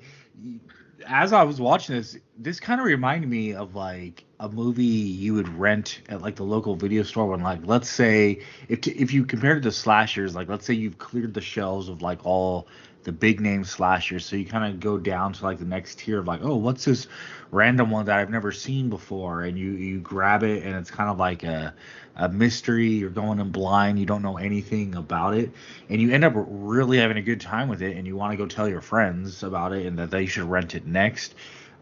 It's kind of goofy in some ways. It's surprisingly like emotional impact even in some little ways. The story, like I think Venom said, like the backstory is a little thin, but you kind of don't need it. Like I feel like with Asian cinema, specifically Japan, like if you've been watching like Japanese cinema, especially horror, for like enough time, you start to just like go into movies like expecting like, okay, this might have a little goofy factor to it. It's probably gonna have great like practical gore in it. The characters are gonna make you kind of laugh, either intentionally or unintentionally. There's always gonna be a little heart to the story to varying degrees, and I don't mean someone's heart getting ripped out and eaten, but just like actual emotion to it. And I think this movie delivers on all that. And there's obviously, as already been mentioned, tons of homages to like past zombie movies, references all over the place. Like this definitely is, or it definitely feels like a movie made for fans of zombie movies. Not that it would even be necessary, because like if you didn't get the references, you would just say, oh, they're just naming off like made up names of either products or units or government agencies. But for those that have watched zombie movies, it's like, okay, a wink and a nod to the fans, to which I say cheers right back, because it's a fun little movie. It's an easy, quick watch, and yeah, I had never even heard of it before, so I was super happy when I watched it and I thought about it. I was like, wow, this is a movie I might not have otherwise seen if Derek didn't pick it. Hell yeah. And I'm glad I like it, because I like it. You know, I agree with everything everybody's saying.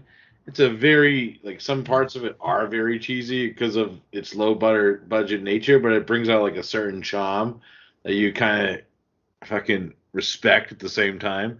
We're like, yeah, you go movie, you do that. You Yeah, I feel like it's definitely made for people that have like a wide array of tastes in their zombie movies. Because like I could see like certain people would watch this and they would just not understand what the hell, not literally not understand it, but like they don't understand the point of view or the aspect that the director and writer are coming from with it, and it's just not going to be their cup of tea. But if you just kind of like all different types of movies under the umbrella of like zombie movies, I think that you'll get a kick out of this. Even if it's like a one-time watch and it's not something that everyone is gonna like want to revisit all the time. I just think for the experience of like seeing something different, sometimes we're so conditioned that like a zombie movie means that it's supposed to be this, or a slasher it's supposed to be this, and sometimes if you can just kind of break down those barriers and like get into like different perspectives and different takes on the genre, then it just opens up a whole new encyclopedia of movies. Yeah, like I said, like before when we were prepping for the show, like I mean, like I'm not gonna give anything. Like these are not the normal zombies. Mm-hmm. Exactly. Especially the next ones we're talking about because they have fucking penises on their fucking foreheads. I thought they were tuning forks. Yeah, they're like they're very phallic. There's a lot of phallic imagery in the next movie. Oh. There's even connections to Dragonheart in some scenes. But yeah, now for something completely different, we're gonna go right into our next movie. Fucking Helldriver from 2010, directed and written and with effects by Yoshiro Nishimura, who directed Tokyo Gore Police, Frankenstein versus Vampire Girl, Mutant Girl Squad, did effects for like Cold Fish and a lot of Sonia Sono movies too. Yeah, he's all over the Nobuo Gucci movie, Machine Girl. He did the effects for all those.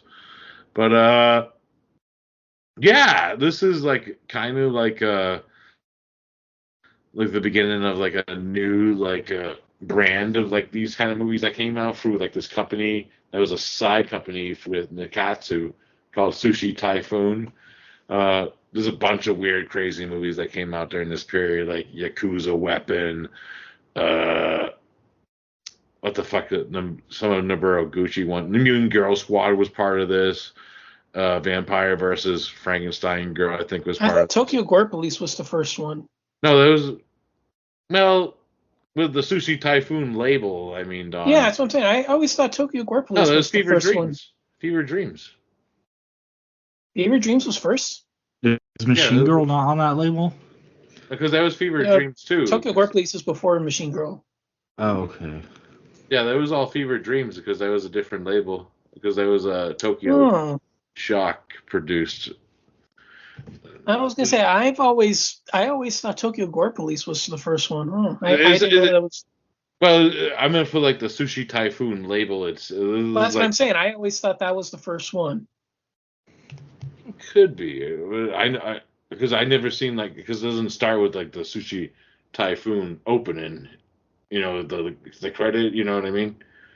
Because it's Fever Dreams because they did like Def Kappa during that period too. Same kind of guy. I'm just saying my inner workings of the label has always had Tokyo Gore Police as the first film. Nope. Because Cold Fish was part of the Sushi Typhoon label too. Weirdly enough, because that's like two different types of movies. But anyways, back to the fucking Helldriver. Plot synopsis. Still reeling from the events of a zombie apocalypse, a young woman, along with a group of allies, sounds like a certain Uwe Boll movie that this definitely took inspiration from, makes her way across dystopian Japan in search of her mother, the Zombie Queen. Ooh. Yeah, this is definitely a better version of Blood Rain.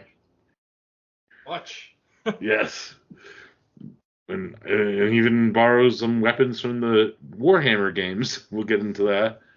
But Yeah, this movie stars Yumika Hara as our main character, Kika, and as the villain of this movie, and probably one of my favorite roles that she's ever done is Ihi Shina as her fucking mother, Rika, who, as I could describe before she becomes even worse, is like one of the worst mothers ever.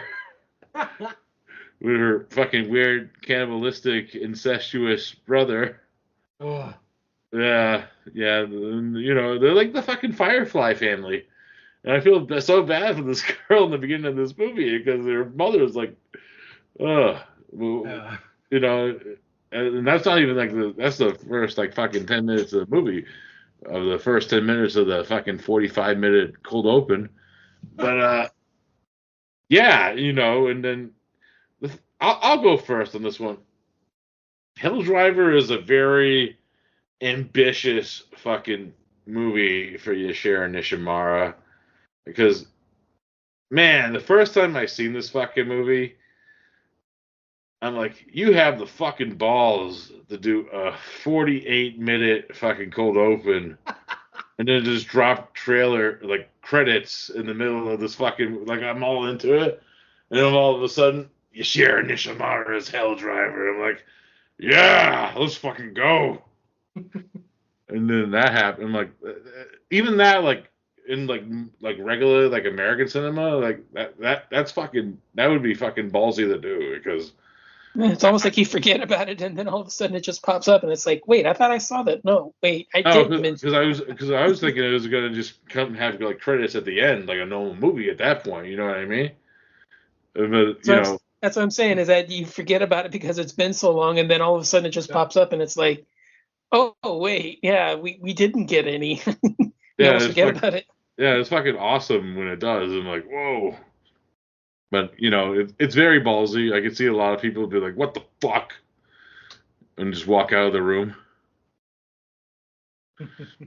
But these are very different zombies, too, that I kind of, this might be where we might have some different opinions on because they are kind of alien-like, but it's kind of weird alien, kind of, because it's like, kind of like Starro from DC, because it's kind of like this giant fucking sea star on her head. Starfish.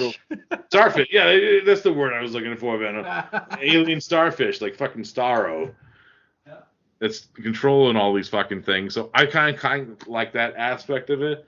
It's kind of weird, and it's not like Undead, where it's like gray aliens that are up behind it. I kind of like that it's like some kind of like weird alien organism that's causing the zombie apocalypse. At least it's explained.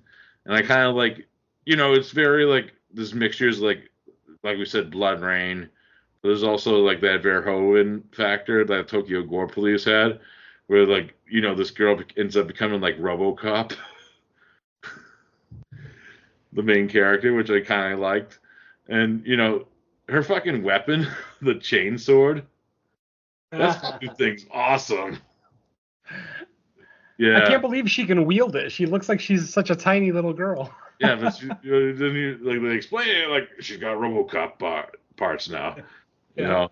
And then there's like this weird like force thing with like, because spoiler alert for this movie, the main character dies in the first 10 minutes of the movie after her heart is fucking Indiana Jones out of her chest by her mother.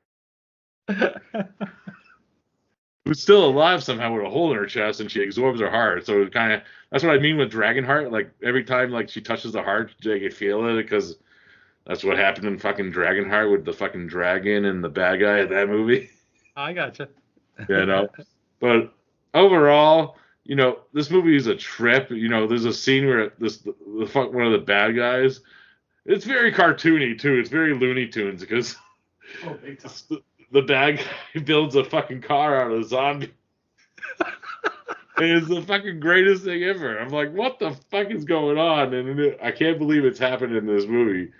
But yeah, Sheena's like baby Firefly on fucking acid in this movie. She's fucking having a blast.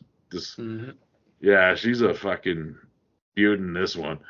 But I'll go with Venom first. Venom, is this a first time watch for you for Helldriver? This was absolutely a first time watch for me. Yeah, I have never seen this. I had seen this poster in multiple places and always thought it looked interesting, but never, just never really reached out to find the movie. So yeah, absolute first time watch, and goddamn, right from the opening scene with the guy harvesting the tumors off of the zombies, this thing is just, it goes off the rails instantly. The very first fucking zombie in the whole movie is so gnarly looking. He's got his head and spine partially ripped out of his body. That is so cool. So yeah, I mean, like I said, whereas Stacy's storyline is a little weak, not weak, but not as robust as I'd like it, this one is all over the place. Like Derek said, this is an incredibly ambitious storyline. I mean, before the alien spores even get to the planet, this thing is already a fucking slasher and like gore fest. I mean, that opening scene, not the opening scene, but the first scene with Kika and her dad, like I was almost uncomfortable. And I'm never uncomfortable in a horror movie. And it wasn't because of the gore. It was just the whole thing of, this is literally a family. That's a dad, his daughter, his wife, and his brother-in-law. And brother-in-law is like chopping up his legs and eating the flesh and just, what the fuck? Like already, your brain is already partially fried by the time you just get to that. And then, like you said, to actually watch Rika turn into the zombie queen and rip out her own daughter's heart 10 minutes into the movie. Holy shit. That was pretty intense. And then, like I said, the whole RoboCop treatment, that Kika gets at the hospital is pretty gnarly. I hated the fact that they just dropped her in an alley in that one scene. Oh, fuck, did I hate that. I'm like, what are you even thinking about just dropping this girl in a coma in a fucking alley? I understand they were just trying to get rid of her because they didn't want to have to deal with her anymore, but Jesus, that's fucking brutal. And then the fight scene that follows right after that. My friends, have you ever seen a zombie wield a chainsaw? Well, this movie has about a dozen of them. Literally, there's a scene where like 6 zombies all have chainsaws, and they line up like they're an MCU super team. It's fucking awesome. Oh my god, it was so great. And then when Rika finally wakes up and that one zombie grabs her through a concrete wall and eventually has her arms chopped off. Holy shit. Like it's almost too much action at times. Like this is the Mad Max Fury Road of zombie movies. Like, yes, it is. Yeah, it's just constant death and destruction, and there is a storyline there. Like I said, a very robust storyline for this one. Almost too ambitious, but not quite. Like I for one watch, I totally comprehended everything that was happening. So it wasn't like the first time I watched Stacy where I was slightly like, okay, I don't understand what caused all this, blah, blah, blah. Ultimately, it's not ultra important. But with this one, yeah, not only are we getting explanation, I mean, we're actually seeing it happen in real time. Yeah, like the movie opens up and the apocalypse has already started. And then we get a time jump backwards to kind of show us how it started with Kika and Rika. And holy shit, I mean, and as the movie goes along, every scene is more bombastic than the last one. And dude, I'm dead serious. I had to pause the movie when the uncle built the zombie car. I was laughing so goddamn hard, I had to pause the movie because I was missing action. I don't know if that was one of the coolest things I've ever seen or one of the stupidest things I've ever seen, but either way, I fucking loved it. Yeah. It's so fucking gnarly. I could not get over it. Yeah, you just gotta shut your brain off at that point because it's like, okay, they're building zombie cars, you know what I mean? Oh, and your statement about that's the moment where the movie becomes a cartoon is 100% accurate. I even have it in my notes. Literally, the zombie car is where this movie turns into Looney Tunes. But it turns into Looney Tunes in all the best possible ways. I mean, this movie is best so goddamn Fury Road car chase ever. I mean, yeah, car chases and fucking rocket chases and flying zombies and just my friends, I don't think I could list all the cool elements of this movie in one review. There is just so much amazing shit that happens in here. The fucking guards that look like Pyramid Head from Silent Hill. I mean, just everything about this movie, the costume design, the set design, the creature design on the zombies. I flipped the fuck out towards the end of the movie when the uncle's severed head connected to another zombie, and then he grabbed two more severed heads and turned them into like whips attached to his arms. I mean, my friends, words cannot do this movie justice. This is a movie that needs to be seen to really be appreciated. So, I mean, this movie gets like the highest recommend from me. This movie was I watched it 3 times for this show. That's how much I ended up fucking loving it. Dude, I mean, I watched it a second time because I wasn't 100% sure I caught everything. But then after the second time, I'm like, this movie was just fucking great. I'm just going to watch it again. So, yeah, I ended up watching it 3 times. And this may be a future purchase for me. I mean, this was so much fun. This is a movie that I can return to often. Absolutely. So, yeah. Thank you, Derek, for turning me, just like you turned on Mike to Stacy, thank you for turning me on to this, because goddamn, this was one of the most fun times I've had in recent memory watching a zombie movie. So yeah, great choice. Yeah, I'm glad to hear that, man. Don! I'll go with you next, bud. He's just yelling people's names, jeez. Hey, I'm like you, next! Oh man, my love of Helldriver is immense. I'm a huge fan. I saw this pretty much right after I got into Asian horror. This was one of the first ones. It's just a mind melt. There's just no other way around it. I love this movie. It is a little too ambitious. I will give it that. Put on the critic hat for a second. It is a little too ambitious, and not all of the stuff comes together well. It just seems more like, well, this is a cool idea, let's do it. This is a cool idea, let's do it. This is a fun special effect, let's try it. And it doesn't really come together in the sense that the zombies just seem to have weird powers just for the sake of having a cool special effect on screen, or this big wild over the top action sequence. So it does have some limitations there, and not all of it comes together at the end, where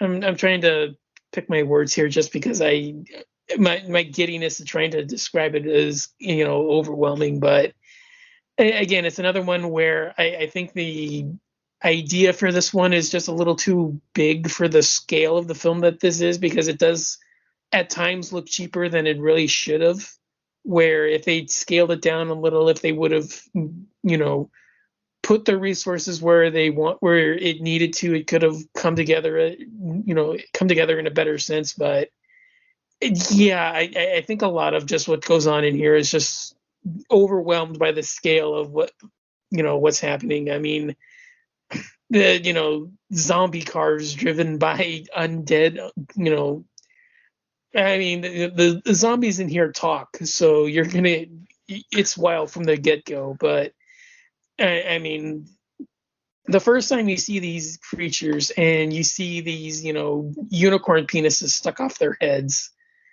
it's just it's just a wild ride. And with Nishimura at the helm, this is a bloodbath. I don't think it raises to the level of Tokyo Gore Police. I think that one's just slightly bit better, just because I think the story's better, and I think Tokyo Gore Police is a little bit more of a coherent movie. But I mean, this thing is just right up there with it. I love this movie. I'm a huge fan, and yeah, it's just a blast to return to it and to finally get my thoughts out, because I seen it a long time ago before I was officially reviewing. So it was great to return to it, and it's just as much fun now as it was back then. So yeah, I'm definitely on board with this one. This thing is an absolute must buy.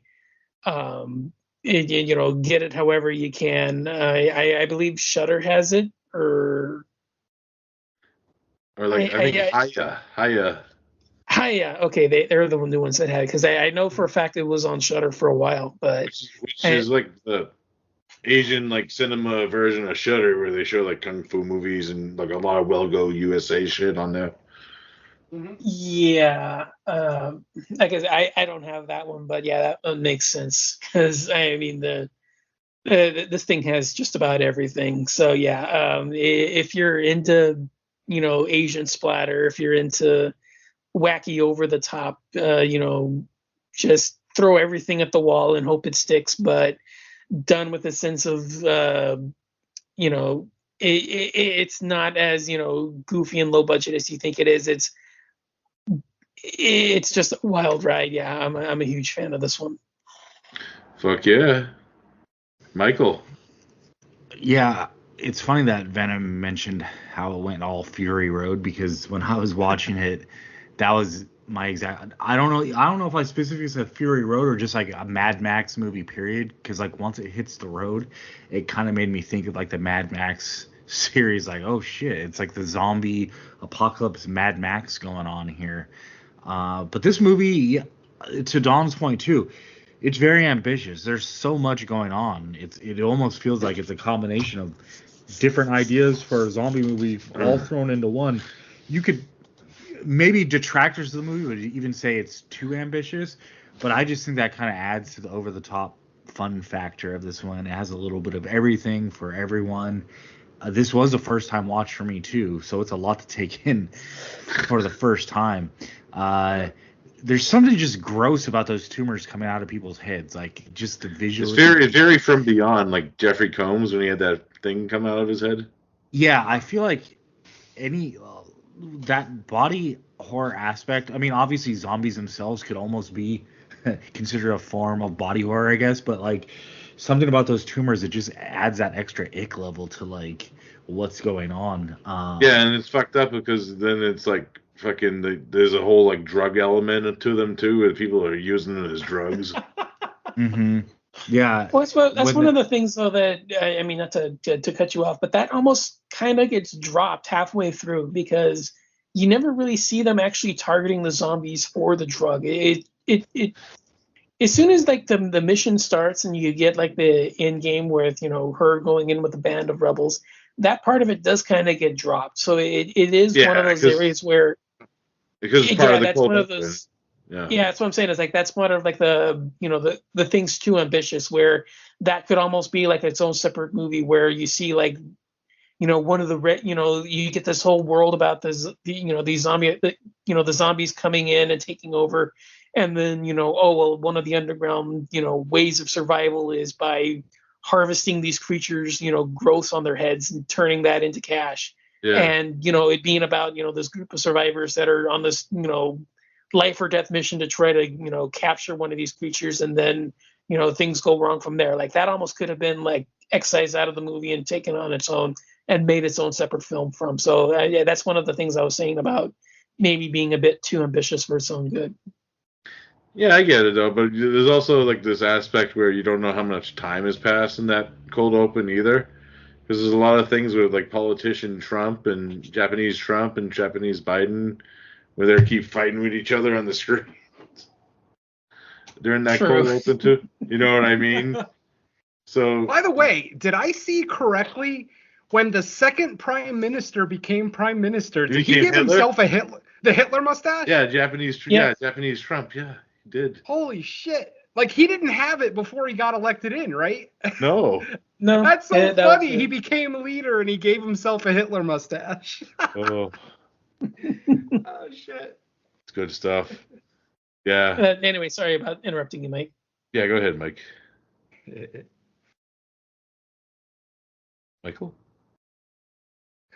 Never apologize for interrupting Michael. He's probably asleep. Yeah, I think I was close to being done with what I was saying anyway, because a lot of it's kind of what already had been said. Zombie car. What'd you think? Zombie car. Yeah. What was that Romero one? Dead Reckoning. It's like the Dead Reckoning zombie car in this. But yeah, for our first time watch, I had a lot of fun with it. It's a longer one. It's what, about just under 2 hours, I think. Yeah. Yeah. So they throw a lot at you in this, but again, kind of like our other one, Stacy, Attack of the Schoolgirl. Like you're gonna get if you're mostly only accustomed to like Romero zombies, or even like the more modern fast running zombies, this is a whole new world of zombie action and zombie horror. So I, I like Dawn. I think I would still put Tokyo Gore Police ahead of it. But even so, it's like it's still a fun movie. I would still put it on like the playlist if I was doing a marathon of movies. So hell yeah, another one that I discovered from being a horror podcaster. What do you know, huh? Oh yeah, another crazy role for E. Sheena. She's fucking nuts. Right. This. And I gotta say too, this movie has an element that I've never ever seen in a zombie movie, and that's the whole thing with the first prime minister wanting to give the zombies human rights.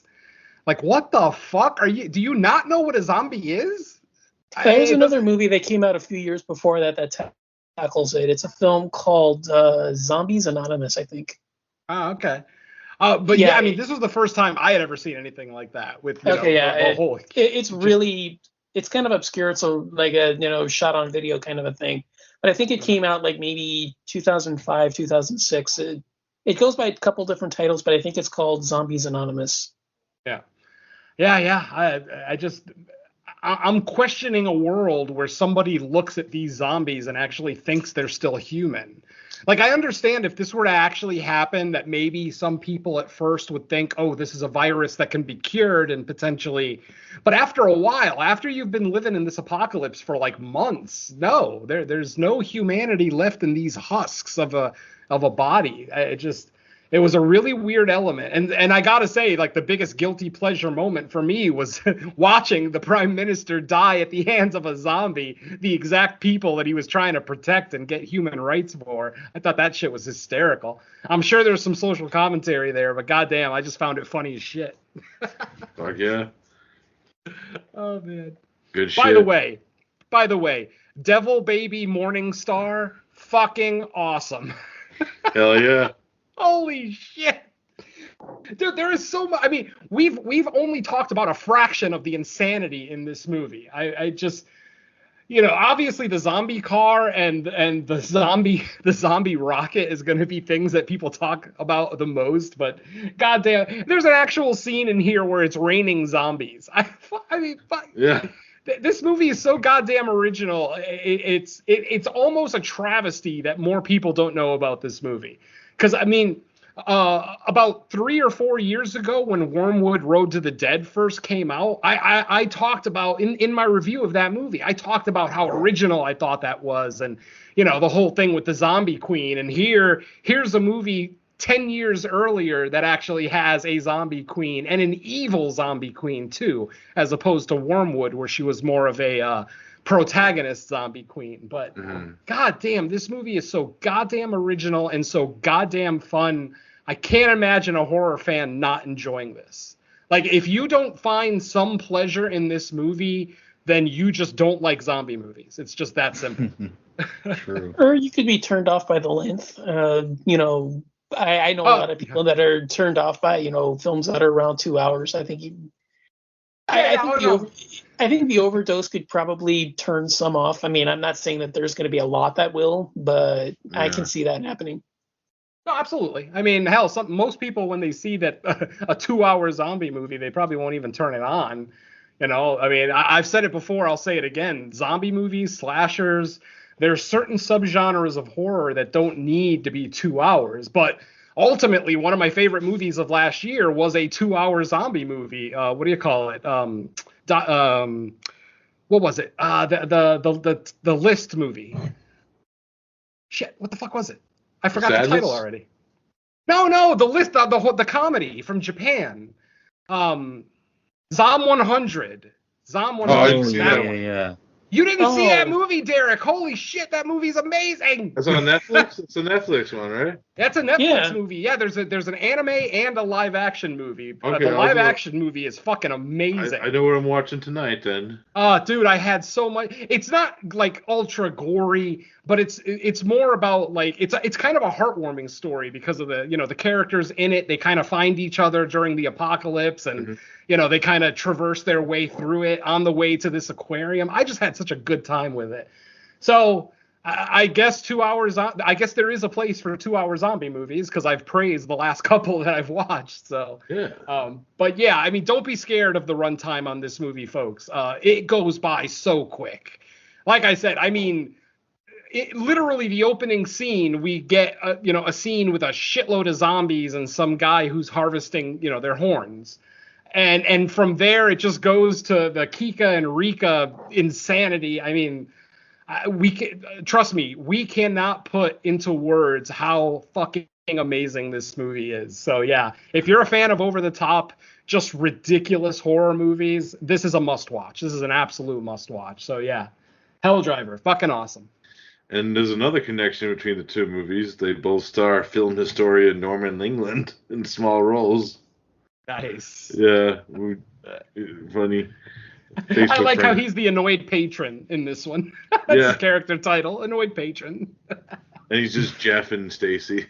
I'm Jeff. Jeff. Oh man, this was fun, man. Two really good movies. This is a good show. Because we gotta do it because Mike's episode's next. Oh, okay. So I'll have to take some no-dos so I don't fall asleep. We're just kidding, Mike. Your last picks were great. Yeah, finally. Sounds like you're asking for psychological horror. I'll keep that in mind. Oh boy. Thrillers. Next episode is all psychological horror movies starring Jesse Eisenberg. Oh shit. I thought you guys were trying to keep viewers. Yeah. Hey, if we have any, I'd be shocked. So I'm happy. Hey, by this way, because we just record these whenever now, so it's whatever. I know. If podcast listeners need consistency in their shows, yeah, we've lost all our fans. Fresh Cuts and Creature Comforts has kept us afloat.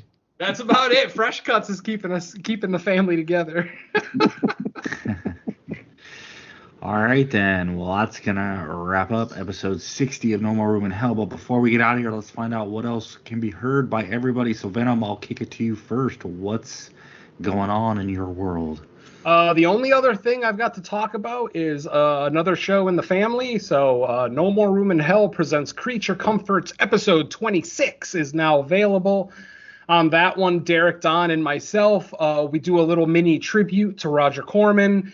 We haven't even talked about it on this show yet. This is the first episode we've done since Roger's death. And I mean, hell, we could have done a whole, main show on Roger Corman. That man's history is amazing. But anyway, Episode 26, we start the show with a small tribute to Mr. Corman, some of our favorite movies of his influence on other directors and actors and the people that he kind of, introduced to Hollywood. And then for the feature review, we take a look at his creature feature, the 1959 classic, The Wasp Woman, which it's pretty goddamn fun, actually. So check out that episode. And unfortunately, like I said, life hasn't been really going my way lately. So that's all I've got to report now. Hopefully, as the summer, as we get deeper in the summer, I'll be able to podcast more and everything else. So I don't know. Let's hope things level out in Mr. Venom's world because it's kind of crazy right now. Damn. All right. Yeah. All right. I'll move on over to Derek then. Anything else you got going on? Creature Comforts, but I want to give a quick shout out. Rest in peace to the homie Lee Gambin, author of Massacre by Mother Nature, film historian that I was friends with on Facebook. Sadly passed away a few weeks ago. R.I.P. Creature Comforts, check it out. All right. How about you, Don? I know you got stuff. Yeah. Creature Comforts, Fresh Cuts. I'm with the No More Room in Hell family, so no need to really pimp those. by the time you hear this, it'll probably be a few weeks late, but either way, my guest spot on No Bodies podcast. That's 2 words, No Bodies. It's a fun little podcast guest spot I did. We basically just looked at a bunch of religious horror. So fun time. You can find it pretty much wherever. It's out there. Like I said, 2 words. My main show, or I guess I should say my other show, not main show, but other show is the Horror Countdown. Basically, at this point, every other week, me and a guest get together and do a top 10 list on a specific topic. I think at the time of recording, the latest episode is on films with more than 2 survivors. Although that could change depending on Mike's editing skills. But at the time of recording, that is the latest episode. And then lastly, my first published author work is a short story I released called Scream for the Holidays. It's a Christmas horror tale, perfect for your Christmas in July festivities or whatever you want to celebrate. It's available on thehorrortree.com. And just search for me, search for the title. You should be able to find it. So, pretty much, I guess that's it for me. All right. And nothing else to add since we already covered all the stuff in the podcast family. Mike, I actually have one more rest in peace to give out. This is a personal one for me. Rest in peace to Eric Anderson. Horror fans will know him as Rob, the Jason Hunter from Friday the 13th, the final chapter. That is my favorite Friday the 13th movie of all time. And even though most Friday the 13th fans have spent the last 40 years making fun of his death scene, I still love the character. And of course, I love the movie. So again, rest in peace to Eric Anderson. Oh, you're talking about the he's killing me scene? Okay. Exactly, yeah. People have been making fun of that shit for 40 years. And like I said, I'm an apologist for Friday the 13th. So I didn't think it was nearly as hokey as everyone makes it out to be. But, what are you going to do? The majority rules in this country. Yeah, who knows? Yeah, people just like to bitch. Yep. I literally almost got into like an argument with Mark Nato about it when we were talking about it. Almost 10 years ago now, where he was making fun of that scene. And I'm like, well, what the hell would you do if Jason was cutting you open from the middle? Like, what, are you going to give us a soliloquy, like a Shakespearean soliloquy, or are you going to scream like a bitch? I'm pretty sure you're going to scream like a bitch. So who the fuck are you to make fun of Rob? Anyway, I took it personally, and we ended up fighting about it. It was kind of funny. But yeah, anyway, point is, rest in peace, Eric. I love your role, regardless of what anybody else thinks about it. Fuck yeah, man. We're losing some good ones. Yeah, the horror community is losing a lot lately, man. It's true. All right. Well, I guess that's going to wrap up episode 60 on that somber note. But yeah, me and Venom just did the mood. I mean, we could talk about puppies and duckies if you want for the next 5 minutes. Puppies and duckies. Zombie car. Zombie car, zombie rocket. So episode 61, potentially there's a guest, but I'll hold off on announcing anything. We'll see, because originally that was the way it was kind of lined up like that, but since 60 got postponed a few times, we'll see if the timeline still works. As far as when, it's probably going to be the later half of June, just because I got some out-of-town stuff coming up in the next week. So once I am back in town, we will get to work on trying to schedule in the next episode. Fresh cuts, however, shouldn't be disrupted much. Probably not at all, actually. So look for that to continue through June normally. And I think that's it. Other than, we'll work on getting another Friday the 13th episode, or Crystal Lake gift shop to be exact. And then that secret show that we've been talking about? Yeah. Oh, yeah. And then Creature Comforts, you guys handle those duties. So the next episode's going to be The Nest, also a Roger Corman production. So that should be fun. Roaches. Nice. Well, Not the roaches I like either. all right. With that said, thanks everyone for listening. We're going to descend into the lake of fire now. So let's say bye to our listeners. Bye. Pass Later. one of those horns. And snort Don't it. forget, folks, if you buy a Blues Campbell 2 right hand, you get a free carrying case and an action figure. What a deal. And if you pay right now, you might get a zombie car. Supplies are limited. Yes. Peace. Peace.